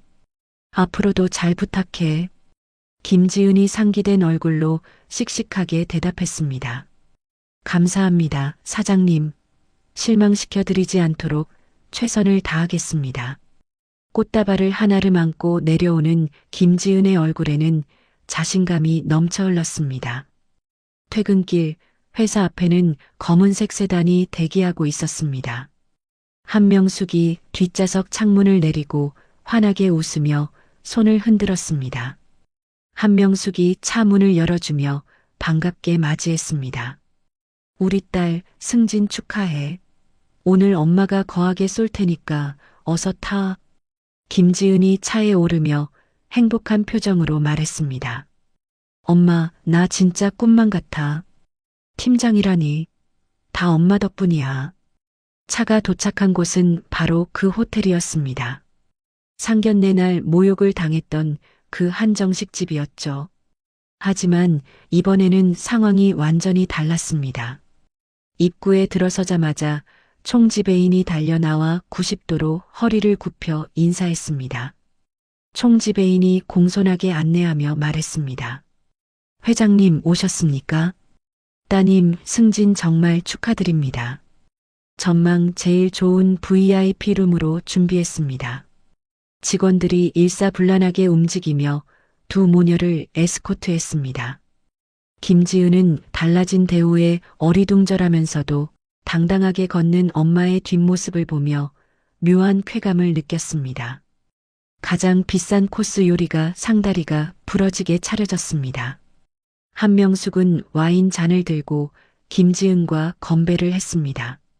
한명숙이 따뜻한 눈빛으로 김지은을 바라보며 말했습니다. 지은아, 그동안 엄마가 너무 꽁꽁 숨기고 살았지? 네가 혹시라도 돈맛을 알고 나태해질까봐 걱정했었어. 그런데 이제 보니 엄마 걱정이 기우였구나. 한명숙은 가방에서 통장 하나를 꺼내 김지은에게 건넸습니다. 김지은이 통장을 열어보더니 입을 다물지 못했습니다. 그곳에는 영이 셀 수 없이 많이 찍힌 잔액이 인쇄되어 있었습니다. 김지은이 떨리는 목소리로 물었습니다. 엄마, 이게 다 뭐야? 이 돈이 다 어디서 났어? 한명숙이 빙그레 웃으며 대답했습니다. 네가 시집갈 때 비상금으로 주려고 모은 거야. 그런데 이제 시집갈 때 쓰는 게 아니라 네가 내 인생 멋지게 사는데 써라. 집을 사든 차를 사든 아니면 여행을 가든 내 맘대로 해. 김지은이 눈물이 그렁그렁해서 한명숙의 손을 잡았습니다. 엄마, 나 진짜 열심히 살게. 엄마한테 부끄럽지 않게 이 돈보다 더 가치 있는 사람 될게. 두 모녀가 행복한 웃음꽃을 피우는 사이 도시의 반대편 낡은 빌라촌에는 어둠이 내려앉았습니다.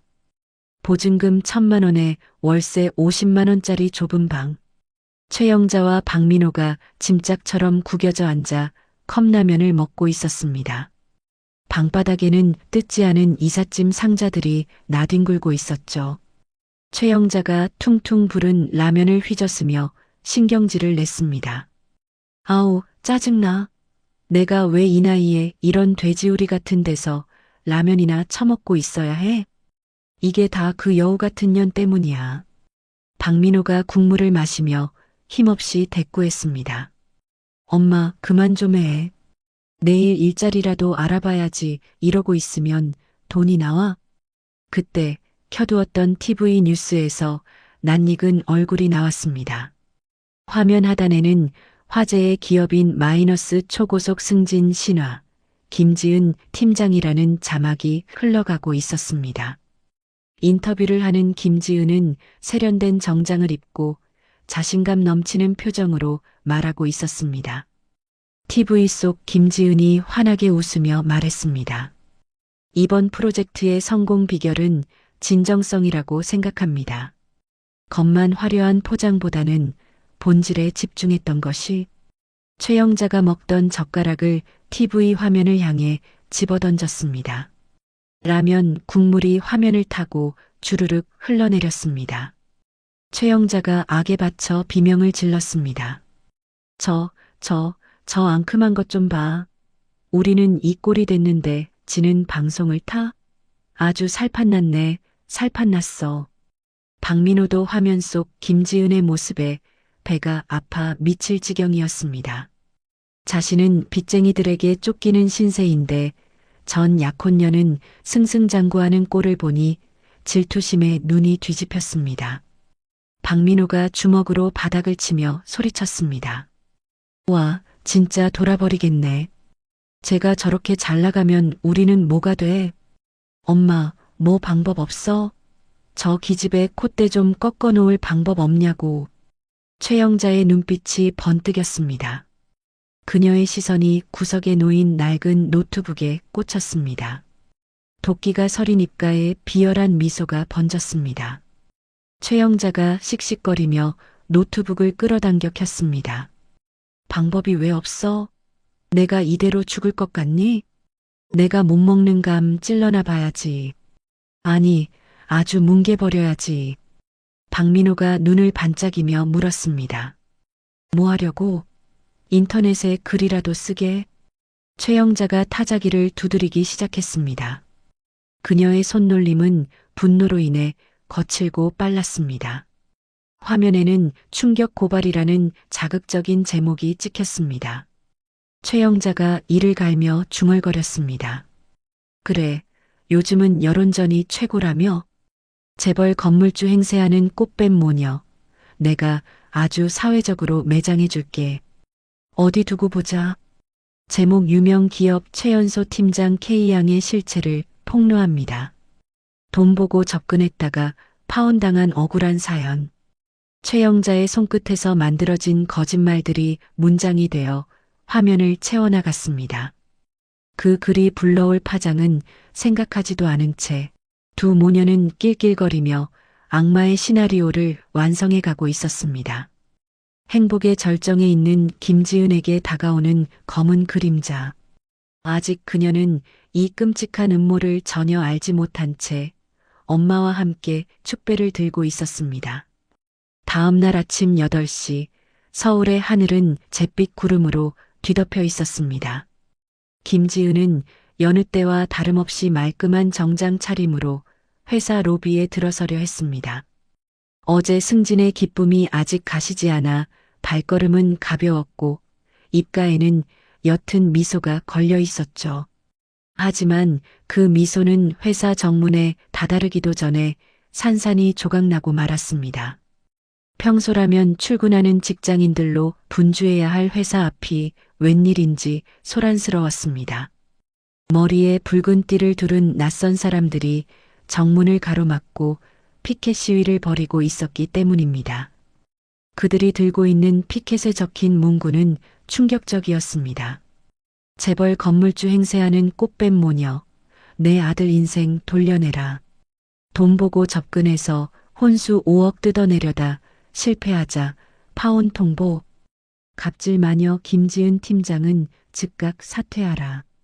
김지은은 자신의 눈을 의심하며 그 자리에 얼어붙었습니다. 심장이 쿵 하고 내려앉는 듯한 기분에 숨이 턱 막혀왔습니다. 그때 시위대 맨 앞에 서 있던 최영자가 김지은을 발견하고는 확성기를 들고 소리쳤습니다. 최영자가 악에 받친 목소리로 고래고래 고함을 질렀습니다. 여러분, 저기 저 여자가 바로 그 꽃뱀입니다. 우리 순진한 아들 등쳐먹고 뻔뻔하게 회사 다니는 꼴 좀 보세요. 최영자의 외침이 신호탄이라도 된 듯 시위꾼들이 일제히 김지은을 향해 손가락질을 하며 욕설을 퍼부었습니다. 물러가라. 꽃뱀은 물러가라. 양심도 없는 년. 네가 그러고도 사람이야? 김지은은 너무나 당황스러워 뒷걸음질을 쳤습니다. 그 순간 어디선가 카메라를 든 무리가 하이에나 떼처럼 김지은에게 달려들었습니다. 조회수의 목숨 건 일명 사이버 레카 유튜버들이었습니다. 그들은 김지은의 코앞까지 카메라를 들이대며 무례한 질문을 쏟아냈습니다. 한 유튜버가 카메라를 들이밀며 비아냥거리듯 물었습니다. 김지은 씨 맞으시죠? 전 약혼자분께 혼수 5억 요구하신 거 사실입니까? 건물주 행세하면서 갑질하셨다는데 한 말씀 해주시죠. 또 다른 유튜버가 김지은의 길을 막으며 소리쳤습니다. 시청자분들이 지금 실시간으로 보고 계십니다. 묵비권 행사하지 마시고 해명해 보세요. 진짜 돈 보고 접근하신 겁니까? 김지은이 떨리는 손으로 얼굴을 가리며 외쳤습니다. 아니에요. 다 거짓말이에요. 비키세요. 제발 비키세요. 하지만 유튜버들은 물러서기는커녕 더욱 집요하게 따라붙었습니다. 그들의 눈에는 진실 따위는 중요하지 않았습니다. 오로지 자극적인 장면을 뽑아내어 조회수를 올리는 것에만 혈안이 되어 있었죠. 김지은은 공포에 질려 식은땀을 흘리며 간신히 인파를 뚫고 회사 로비로 뛰어들어갔습니다. 로비에 들어섰지만 상황은 나아지지 않았습니다. 출근하던 동료 직원들이 삼삼오오 모여 수군거리고 있었습니다. 어제까지만 해도 승진을 축하해 주던 사람들이 이제는 경멸 어린 눈빛으로 김지은을 쳐다보고 있었죠. 동료 직원 한 명이 옆 사람에게 속삭이는 소리가 들렸습니다. 야, 저거 진짜야?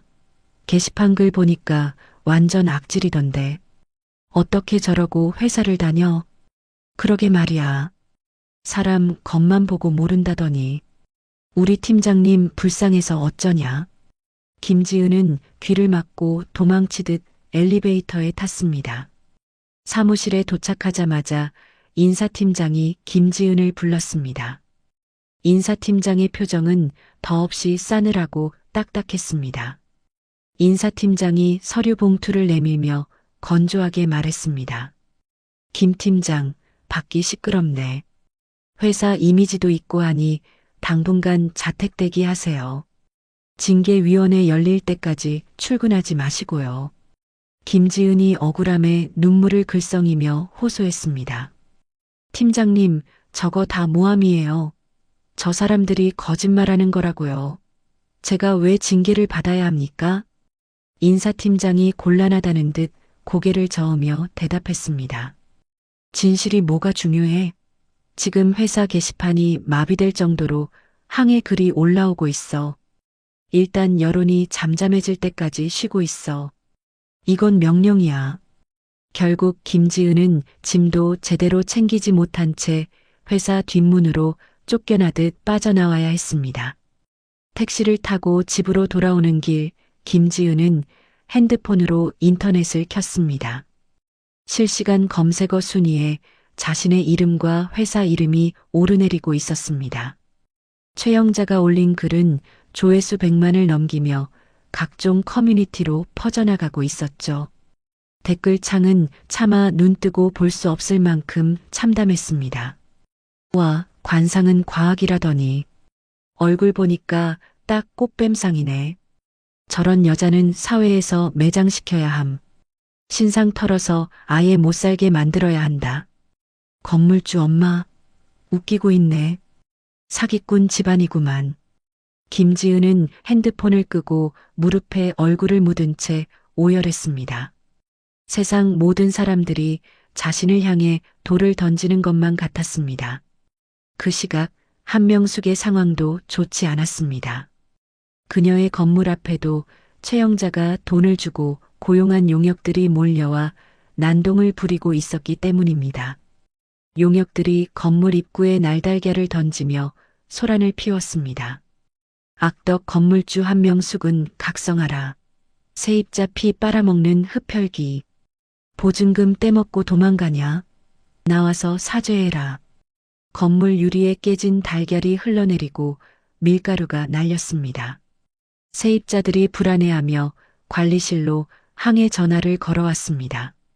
하지만 한명숙은 집무실 블라인드 뒤에서 이 모든 광경을 차갑게 지켜보고 있었습니다.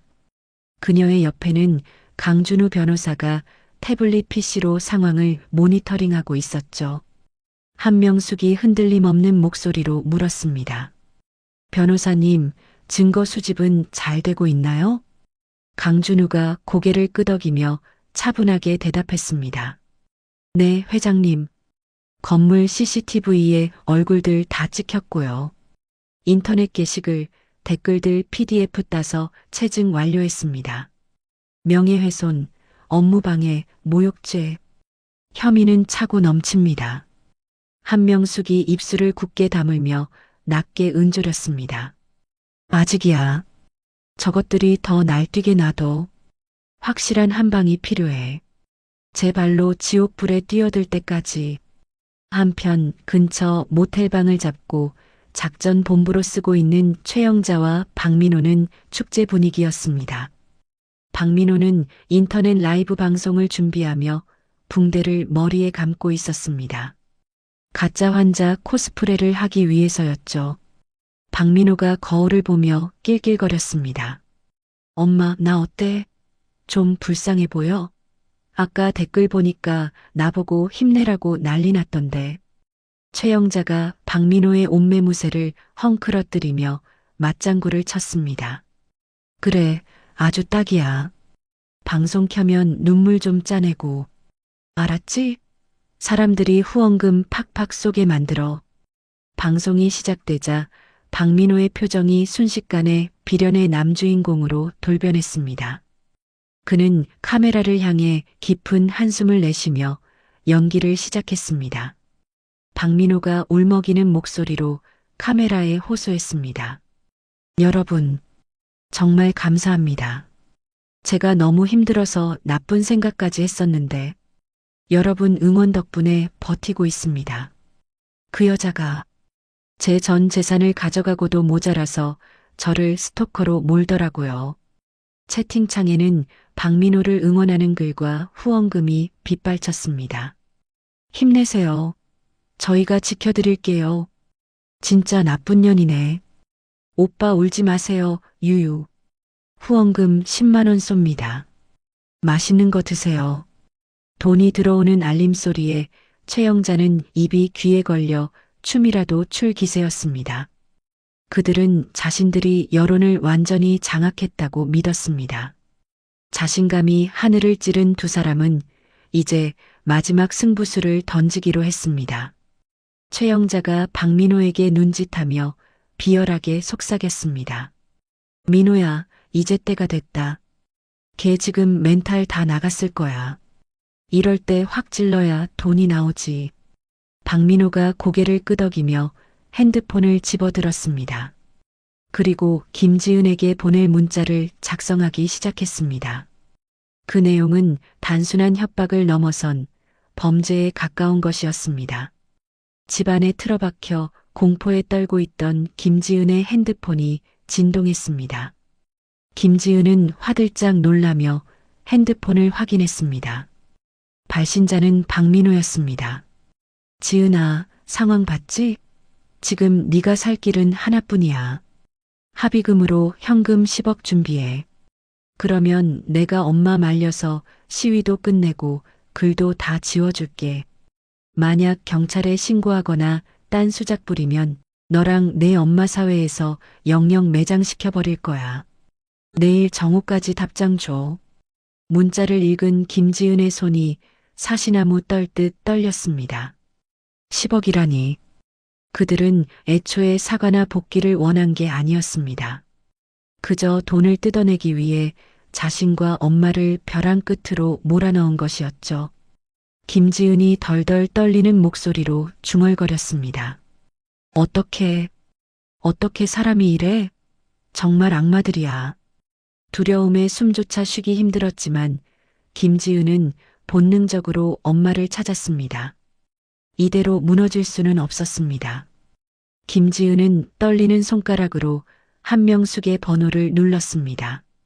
신호음이 가는 시간이 억겁처럼 느껴졌습니다. 여보세요? 지은이니? 한명숙의 침착한 목소리가 들려오자 참았던 눈물이 왈칵 쏟아졌습니다. 김지은이 울음을 터뜨리며 외쳤습니다.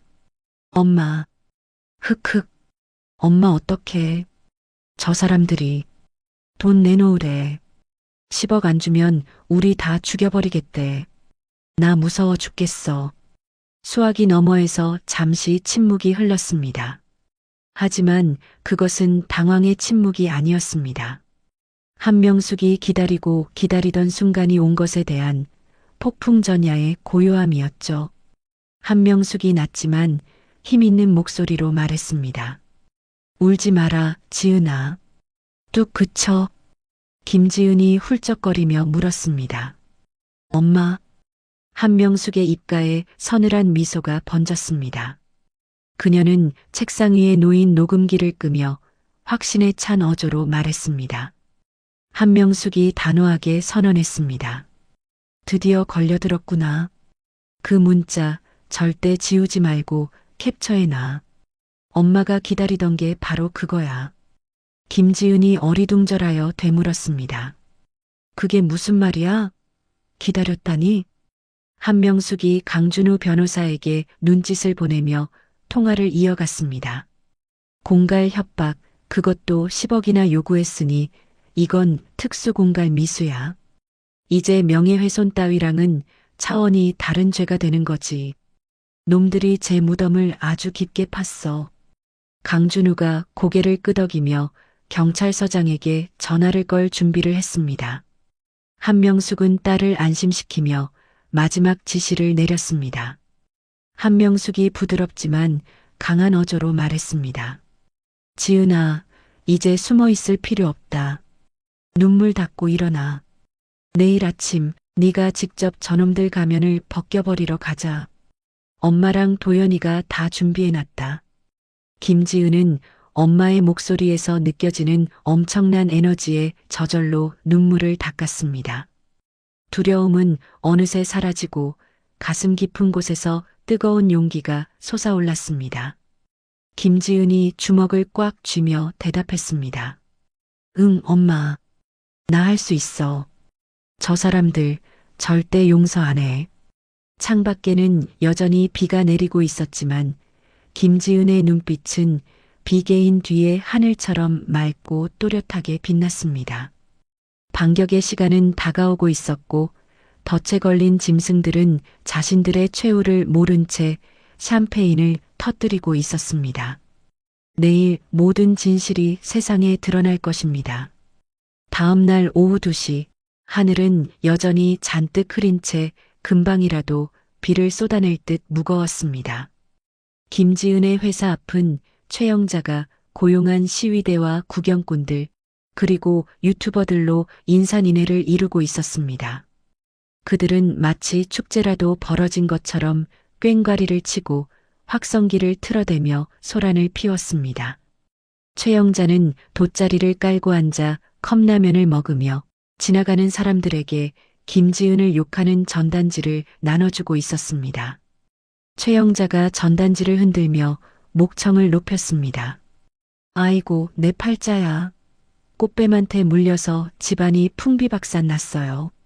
여러분, 저 좀 도와주세요.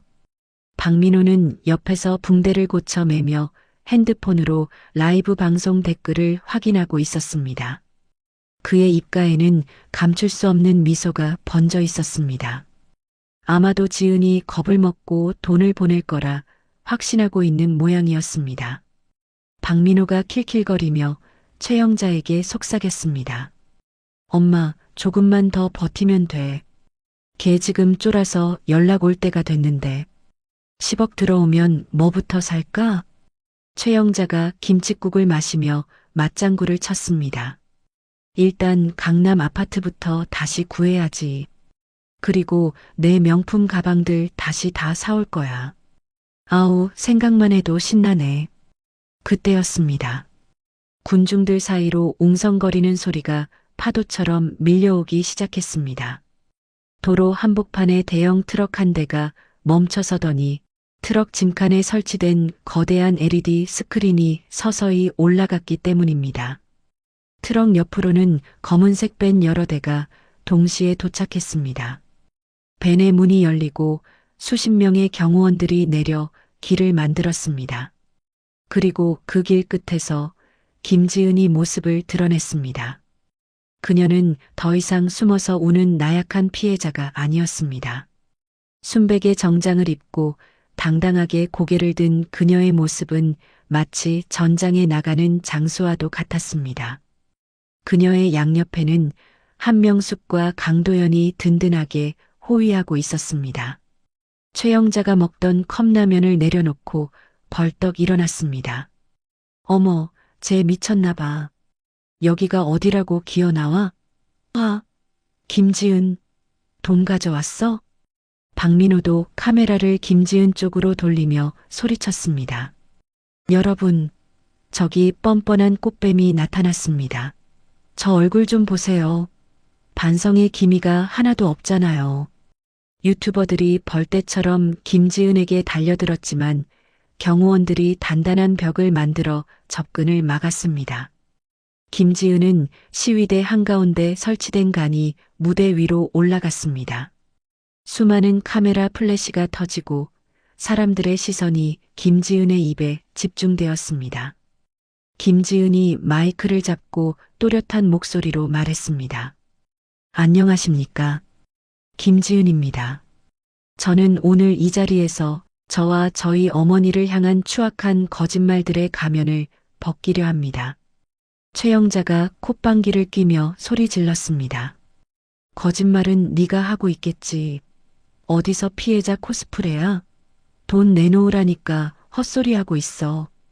김지은은 최영자의 야유에도 눈 하나 깜짝하지 않았습니다.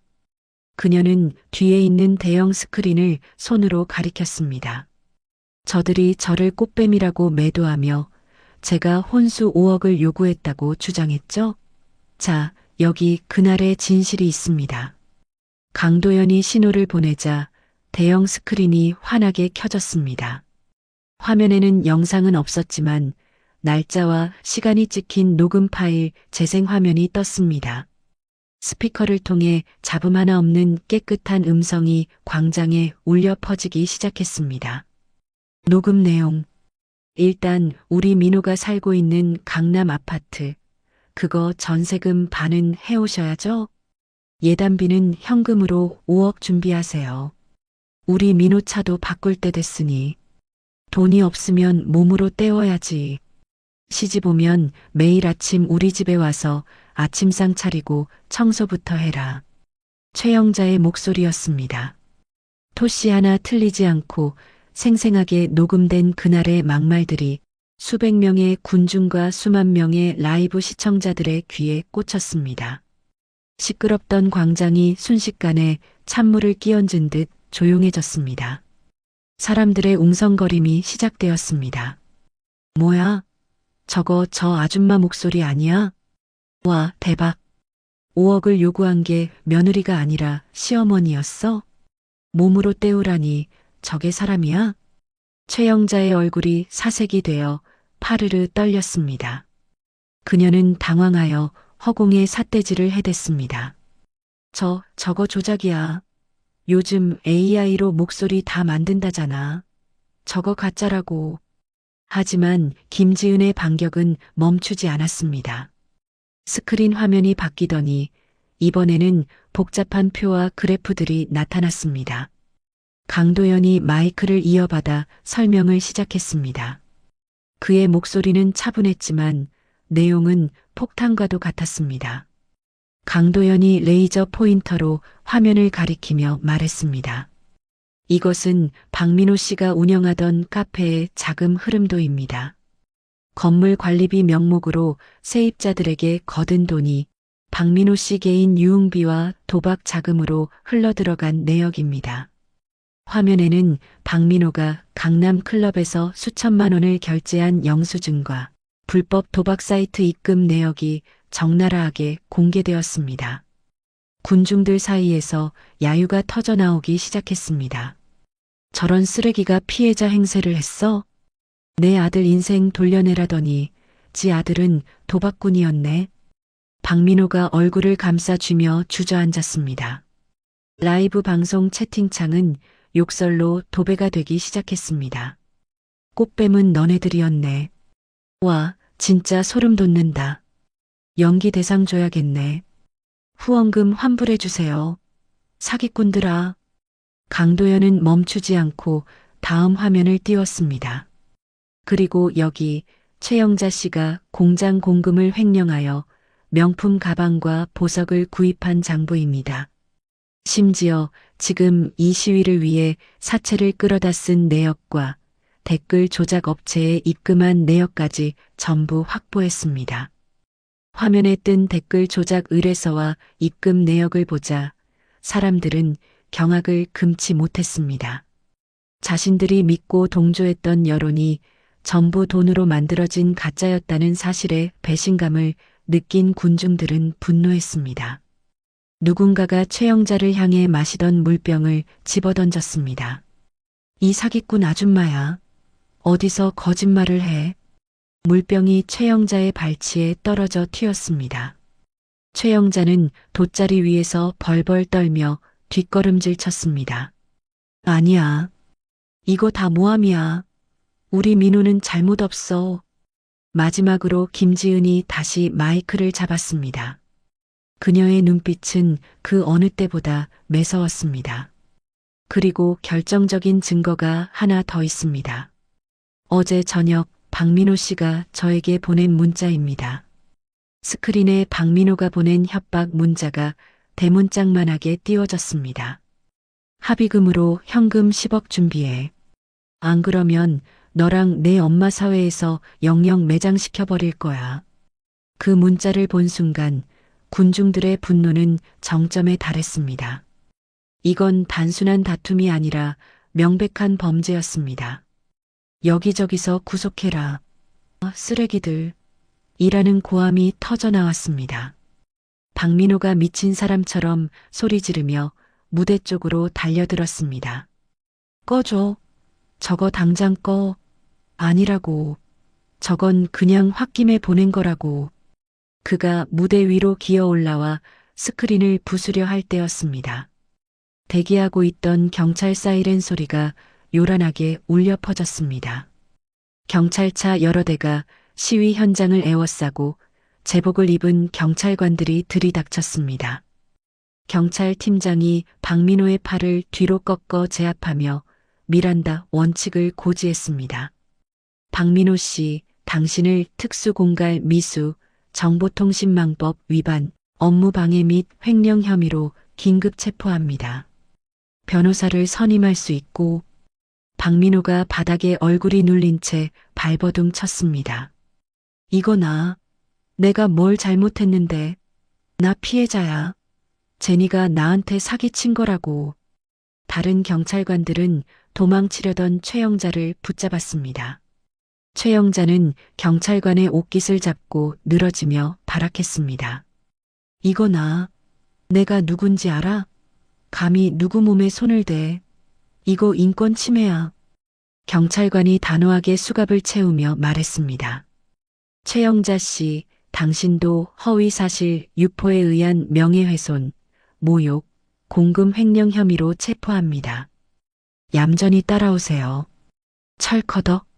차가운 금소금과 함께 최영자의 손목에 수갑이 채워졌습니다. 그녀가 그토록 자랑하던 명품 팔찌 대신 은색 수갑이 그녀의 몰락을 증명하고 있었죠. 군중들은 그 장면을 핸드폰으로 찍으며 환호했습니다. 한명숙은 무대 아래에서 강준우 변호사와 함께 그 모습을 지켜보고 있었습니다. 그녀의 표정은 차분했지만 눈가에는 맺힌 한을 푼 듯한 후련함이 서려 있었습니다. 한명숙이 강준우에게 조용히 말했습니다. 변호사님, 저 사람들 죄값 하나도 빠짐없이 다 치르게 해주세요.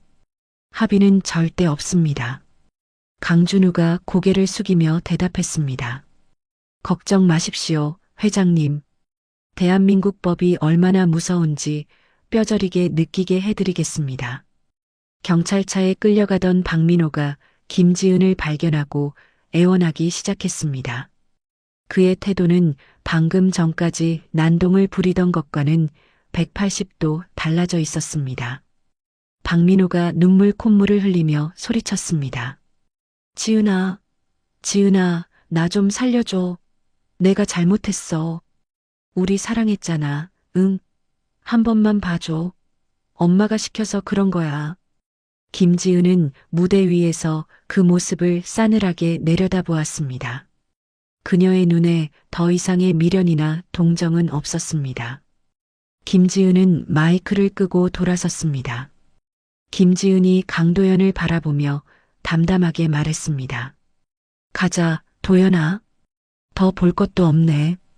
강도연이 김지은의 어깨를 감싸며 고개를 끄덕였습니다. 그래. 고생했어. 이제 다 끝났어. 경찰차가 요란한 사이렌 소리를 내며 최영자와 박민호를 태우고 사라졌습니다. 시위꾼들과 유튜버들도 썰물처럼 빠져나갔습니다. 텅 빈 광장에는 찢어진 전단지와 쓰레기들만이 뒹굴고 있었습니다. 하지만 그 쓰레기들 사이로 구름 사이를 뚫고 나온 한 줄기 햇살이 비치기 시작했습니다. 한명숙이 김지은에게 다가와 따뜻하게 안아주었습니다. 우리 딸 정말 장하다. 무서웠을 텐데 잘했어. 김지은이 엄마의 품에 얼굴을 묻으며 참았던 숨을 토해냈습니다. 엄마, 나 진짜 떨려 죽는 줄 알았어. 다리가 후들거려. 한명숙이 김지은의 등을 토닥이며 웃었습니다. 이제 두 다리 뻗고 자도 돼. 악몽은 끝났다. 강도연이 두 모녀를 바라보며 흐뭇한 미소를 지었습니다. 진실은 결국 승리했고 거짓은 스스로 판 무덤 속에 갇혀버렸습니다. 세 사람은 서로를 마주보며 환하게 웃었습니다. 그 웃음은 그동안의 시련을 씻어내는 가장 아름답고 눈부신 승리의 미소였습니다. 계절은 어느덧 뜨거웠던 여름을 지나 선선한 바람이 부는 가을로 접어들었습니다. 서울의 거리에는 노랗게 물든 은행잎들이 바람에 흩날리고 있었습니다. 도심 한복판에 위치한 대형 전광판에서는 저녁 뉴스가 흘러나오고 있었습니다. 지나가던 사람들이 발걸음을 멈추고 뉴스 화면을 올려다보며 혀를 찼습니다. 아나운서의 차분한 목소리가 거리를 울렸습니다. 다음 뉴스입니다. 예비 며느리에게 거액의 혼수를 요구하고 허위 사실을 유포해 논란이 되었던 강남 카페 모자 사건의 판결이 오늘 나왔습니다. 화면에는 죄수복을 입고 고개를 푹 숙인 채 법원을 나오는 최영자와 박민호의 모습이 모자이크 처리되어 나왔습니다. 하지만 그들의 축 처진 어깨와 초라한 행색은 누가 봐도 그들이었죠. 아나운서가 판결 내용을 전했습니다. 법원은 피고인 최 씨와 박 씨에게 특수공갈 미수 및 명예훼손, 횡령 등의 혐의를 모두 인정하여 각각 징역 2년 6개월과 1년 6개월의 실형을 선고했습니다. 또한 피해자에게 청구된 손해배상금을 갚기 위해 이들의 남은 재산은 모두 강제 경매에 붙여졌습니다. 뉴스를 지켜보던 시민들 사이에서 웅성거림이 터져나왔습니다. 아이고, 결국 감옥 갔네. 꼴 좋다. 그러게 남의 눈에 눈물 내면 제 눈에는 피눈물 난다더니 옛말 틀린 거 하나 없다니까. 그 시각 한명숙은 자신의 집무실에서 TV 뉴스를 끄고 창밖을 바라보고 있었습니다. 그녀의 책상 위에는 법원으로부터 받은 판결문과 배상금 입금 내역서가 놓여 있었습니다. 한명숙은 씁쓸하면서도 후련한 표정으로 찻잔을 들었습니다. 똑똑. 노크 소리와 함께 강준우 변호사가 들어왔습니다.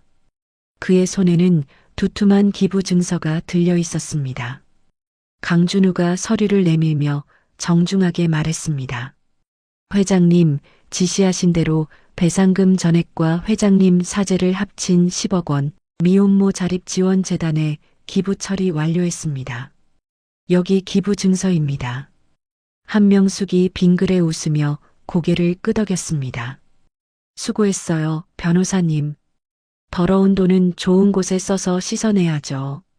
그 돈이 힘든 엄마들에게 작은 희망이라도 되었으면 좋겠네요. 강준우가 존경심을 담아 말했습니다. 회장님의 뜻 분명 잘 전달될 겁니다. 언론에서도 노블레스 오블리주의 모범 사례라며 인터뷰 요청이 쇄도하고 있습니다. 한명숙이 손사래를 치며 웃었습니다. 어휴, 인터뷰는 무슨.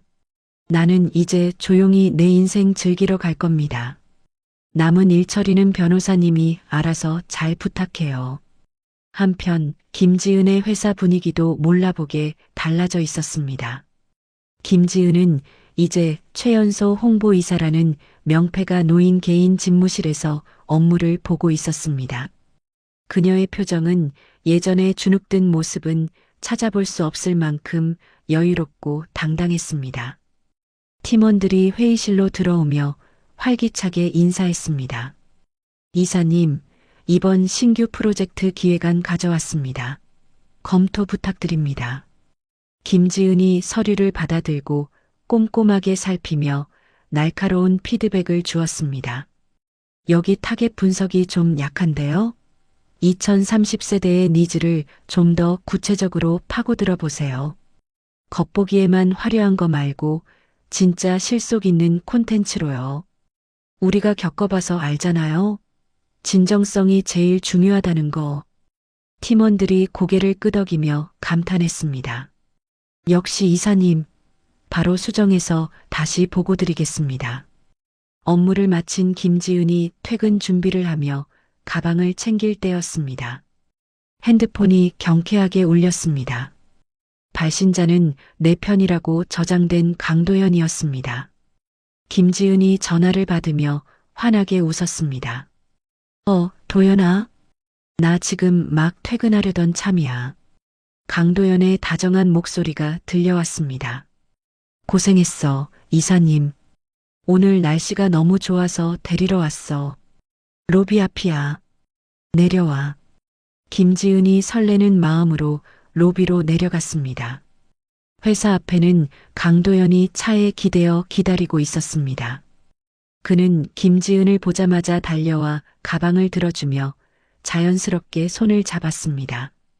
강도연이 김지은의 손을 깍지 끼며 물었습니다. 오늘 많이 힘들었지? 저녁은 맛있는 거 먹자. 뭐 먹고 싶어? 김지은이 강도연의 어깨에 머리를 기대며 대답했습니다. 글쎄, 너랑 먹으면 뭐든 다 맛있지. 아, 맞다. 오늘 엄마가 여행 떠나신다고 했어. 배웅하러 가야 해. 강도연이 고개를 끄덕이며 차 문을 열어주었습니다. 그래, 어머님 드디어 출발하시는구나. 얼른 가보자. 두 사람이 도착한 곳은 한강공원 주차장이었습니다. 그곳에는 눈이 부시게 빛나는 최신형 제네시스 세단 한 대가 세워져 있었습니다. 한명숙이 선글라스를 끼고 트렌치코트 자락을 휘날리며 차 트렁크에 짐을 싣고 있었죠. 그 모습이 어찌나 멋진지 지나가던 사람들이 한 번씩 쳐다볼 정도였습니다. 김지은이 달려가 한명숙을 껴안았습니다. 엄마, 벌써 준비 다 했어? 짐이 왜 이렇게 많아? 한명숙이 선글라스를 살짝 내리고 김지은의 볼을 쓰다듬었습니다. 이것도 줄인 거다. 전국 일주를 하려면 이 정도는 있어야지. 우리 딸 밥 잘 챙겨 먹고 회사 일 너무 무리하지 말고. 김지은이 눈시울을 붉히며 투정을 부렸습니다. 엄마 진짜 갈 거야? 놔두고 혼자 가면 좋아? 나 심심해서 어떡해. 한명숙이 호탕하게 웃으며 김지은의 등을 찰싹 때렸습니다. 이 기집애가 다 커서 어리광은. 너한테는 이제 든든한 보디가드가 있잖니. 도연군, 우리 지은이 잘 부탁하네. 옆에 서 있던 강도연이 허리를 90도로 숙이며 씩씩하게 대답했습니다. 걱정 마십시오, 어머님. 지은이 눈에서 눈물 한 방울 안 나게 제가 잘 모시겠습니다. 편안하게 다녀오십시오. 한명숙이 흐뭇한 표정으로 두 사람을 번갈아 보았습니다. 그래, 자네만 믿고 간다. 혹시라도 싸우면 바로 나한테 연락해. 내가 당장 차 돌려서 와서 혼내줄 테니까. 한명숙은 조수석 문을 열었습니다. 그곳에는 그녀의 반려견 해피가 귀여운 고글을 쓰고 얌전히 앉아 있었습니다. 한명숙이 운전석에 올라타 시동을 걸었습니다. 부드럽지만 힘찬 엔진 소리가 가을 바람을 타고 울려 퍼졌습니다. 한명숙이 창문을 내리고 손을 흔들며 외쳤습니다. 나간다. 내 인생 즐기러 가니까 찾지 마라. 너희들도 행복하게 잘 살아라. 김지은과 강도연이 손을 흔들며 배웅했습니다. 엄마, 조심히 다녀와. 사진 자주 보내고. 어머님, 운전 조심하세요. 한명숙의 차가 미끄러지듯 주차장을 빠져나가 탁 트인 도로 위로 멀어졌습니다. 그 뒷모습은 그 어느 때보다 자유롭고 경쾌해 보였습니다. 마치 오랜 족쇄를 풀고 날아오르는 새처럼 말이죠. 차가 보이지 않을 때까지 서 있던 김지은이 깊은 숨을 들이마셨습니다. 가을 저녁의 시원한 공기가 가슴속까지 상쾌하게 채워주었습니다. 강도연이 김지은을 바라보며 조심스럽게 물었습니다. 지은아, 우리 잠깐 걸을까? 두 사람은 노을이 지기 시작한 한강변을 천천히 걸었습니다. 강물은 붉은 노을빛을 받아 황금빛으로 일렁이고 있었고 저 멀리 남산 타워가 보였습니다. 몇 달 전 이곳 벤치에서 울고 있던 김지은에게 강도연이 캔커피를 건넸던 바로 그 장소였습니다. 김지은이 벤치를 가리키며 웃음을 터뜨렸습니다. 저기 기억나? 나 저기서 찌질하게 울고 있었잖아. 그때 네가 커피 안 줬으면 나 아마 한강물에 뛰어들었을지도 몰라. 강도연이 피식 웃으며 김지은의 손을 더 꽉 잡았습니다. 무슨 무서운 소리를. 그때 넌 울고 있어도 예뻤어. 사실 나 그때 너 보면서 다짐했었어. 김지은이 고개를 갸웃하며 물었습니다. 다짐? 무슨 다짐? 강도연이 걸음을 멈추고 김지은을 마주보며 섰습니다. 그의 표정이 사뭇 진지해졌습니다. 강도연은 주머니에서 작은 상자 하나를 꺼냈습니다. 화려하진 않지만 은은하게 빛나는 심플한 반지가 들어 있었습니다. 강도연이 떨리는 목소리로 말했습니다. 다시는 너 혼자 울게 하지 않겠다고. 네가 힘들 때 가장 먼저 찾는 사람이 내가 되겠다고 다짐했어. 지은아, 나랑 평생 같이 걸어줄래? 김지은은 예상치 못한 프로포즈에 눈이 휘둥그레졌습니다. 심장이 터질 듯이 두근거렸습니다. 그녀는 반지를 바라보다가 강도연의 진심 어린 눈동자를 바라보았습니다. 그 눈 속에는 오직 그녀만을 향한 사랑과 확신이 가득했습니다. 김지은이 눈물을 글썽이며 활짝 웃었습니다. 당연하지. 너라면 내 남은 인생 전부를 맡겨도 좋을 것 같아. 고마워, 도연아. 강도연이 환하게 웃으며 김지은의 손가락에 반지를 끼워 주었습니다. 반지는 마치 처음부터 그녀의 것이었던 것처럼 딱 맞았습니다. 강도연이 김지은을 와락 끌어안았습니다. 지나가는 사람들이 두 사람을 보며 축하의 박수를 보냈습니다. 김지은이 강도연의 품에 안겨 속삭였습니다. 사랑해. 우리 엄마만큼, 아니 엄마보다 더 행복하게 살자.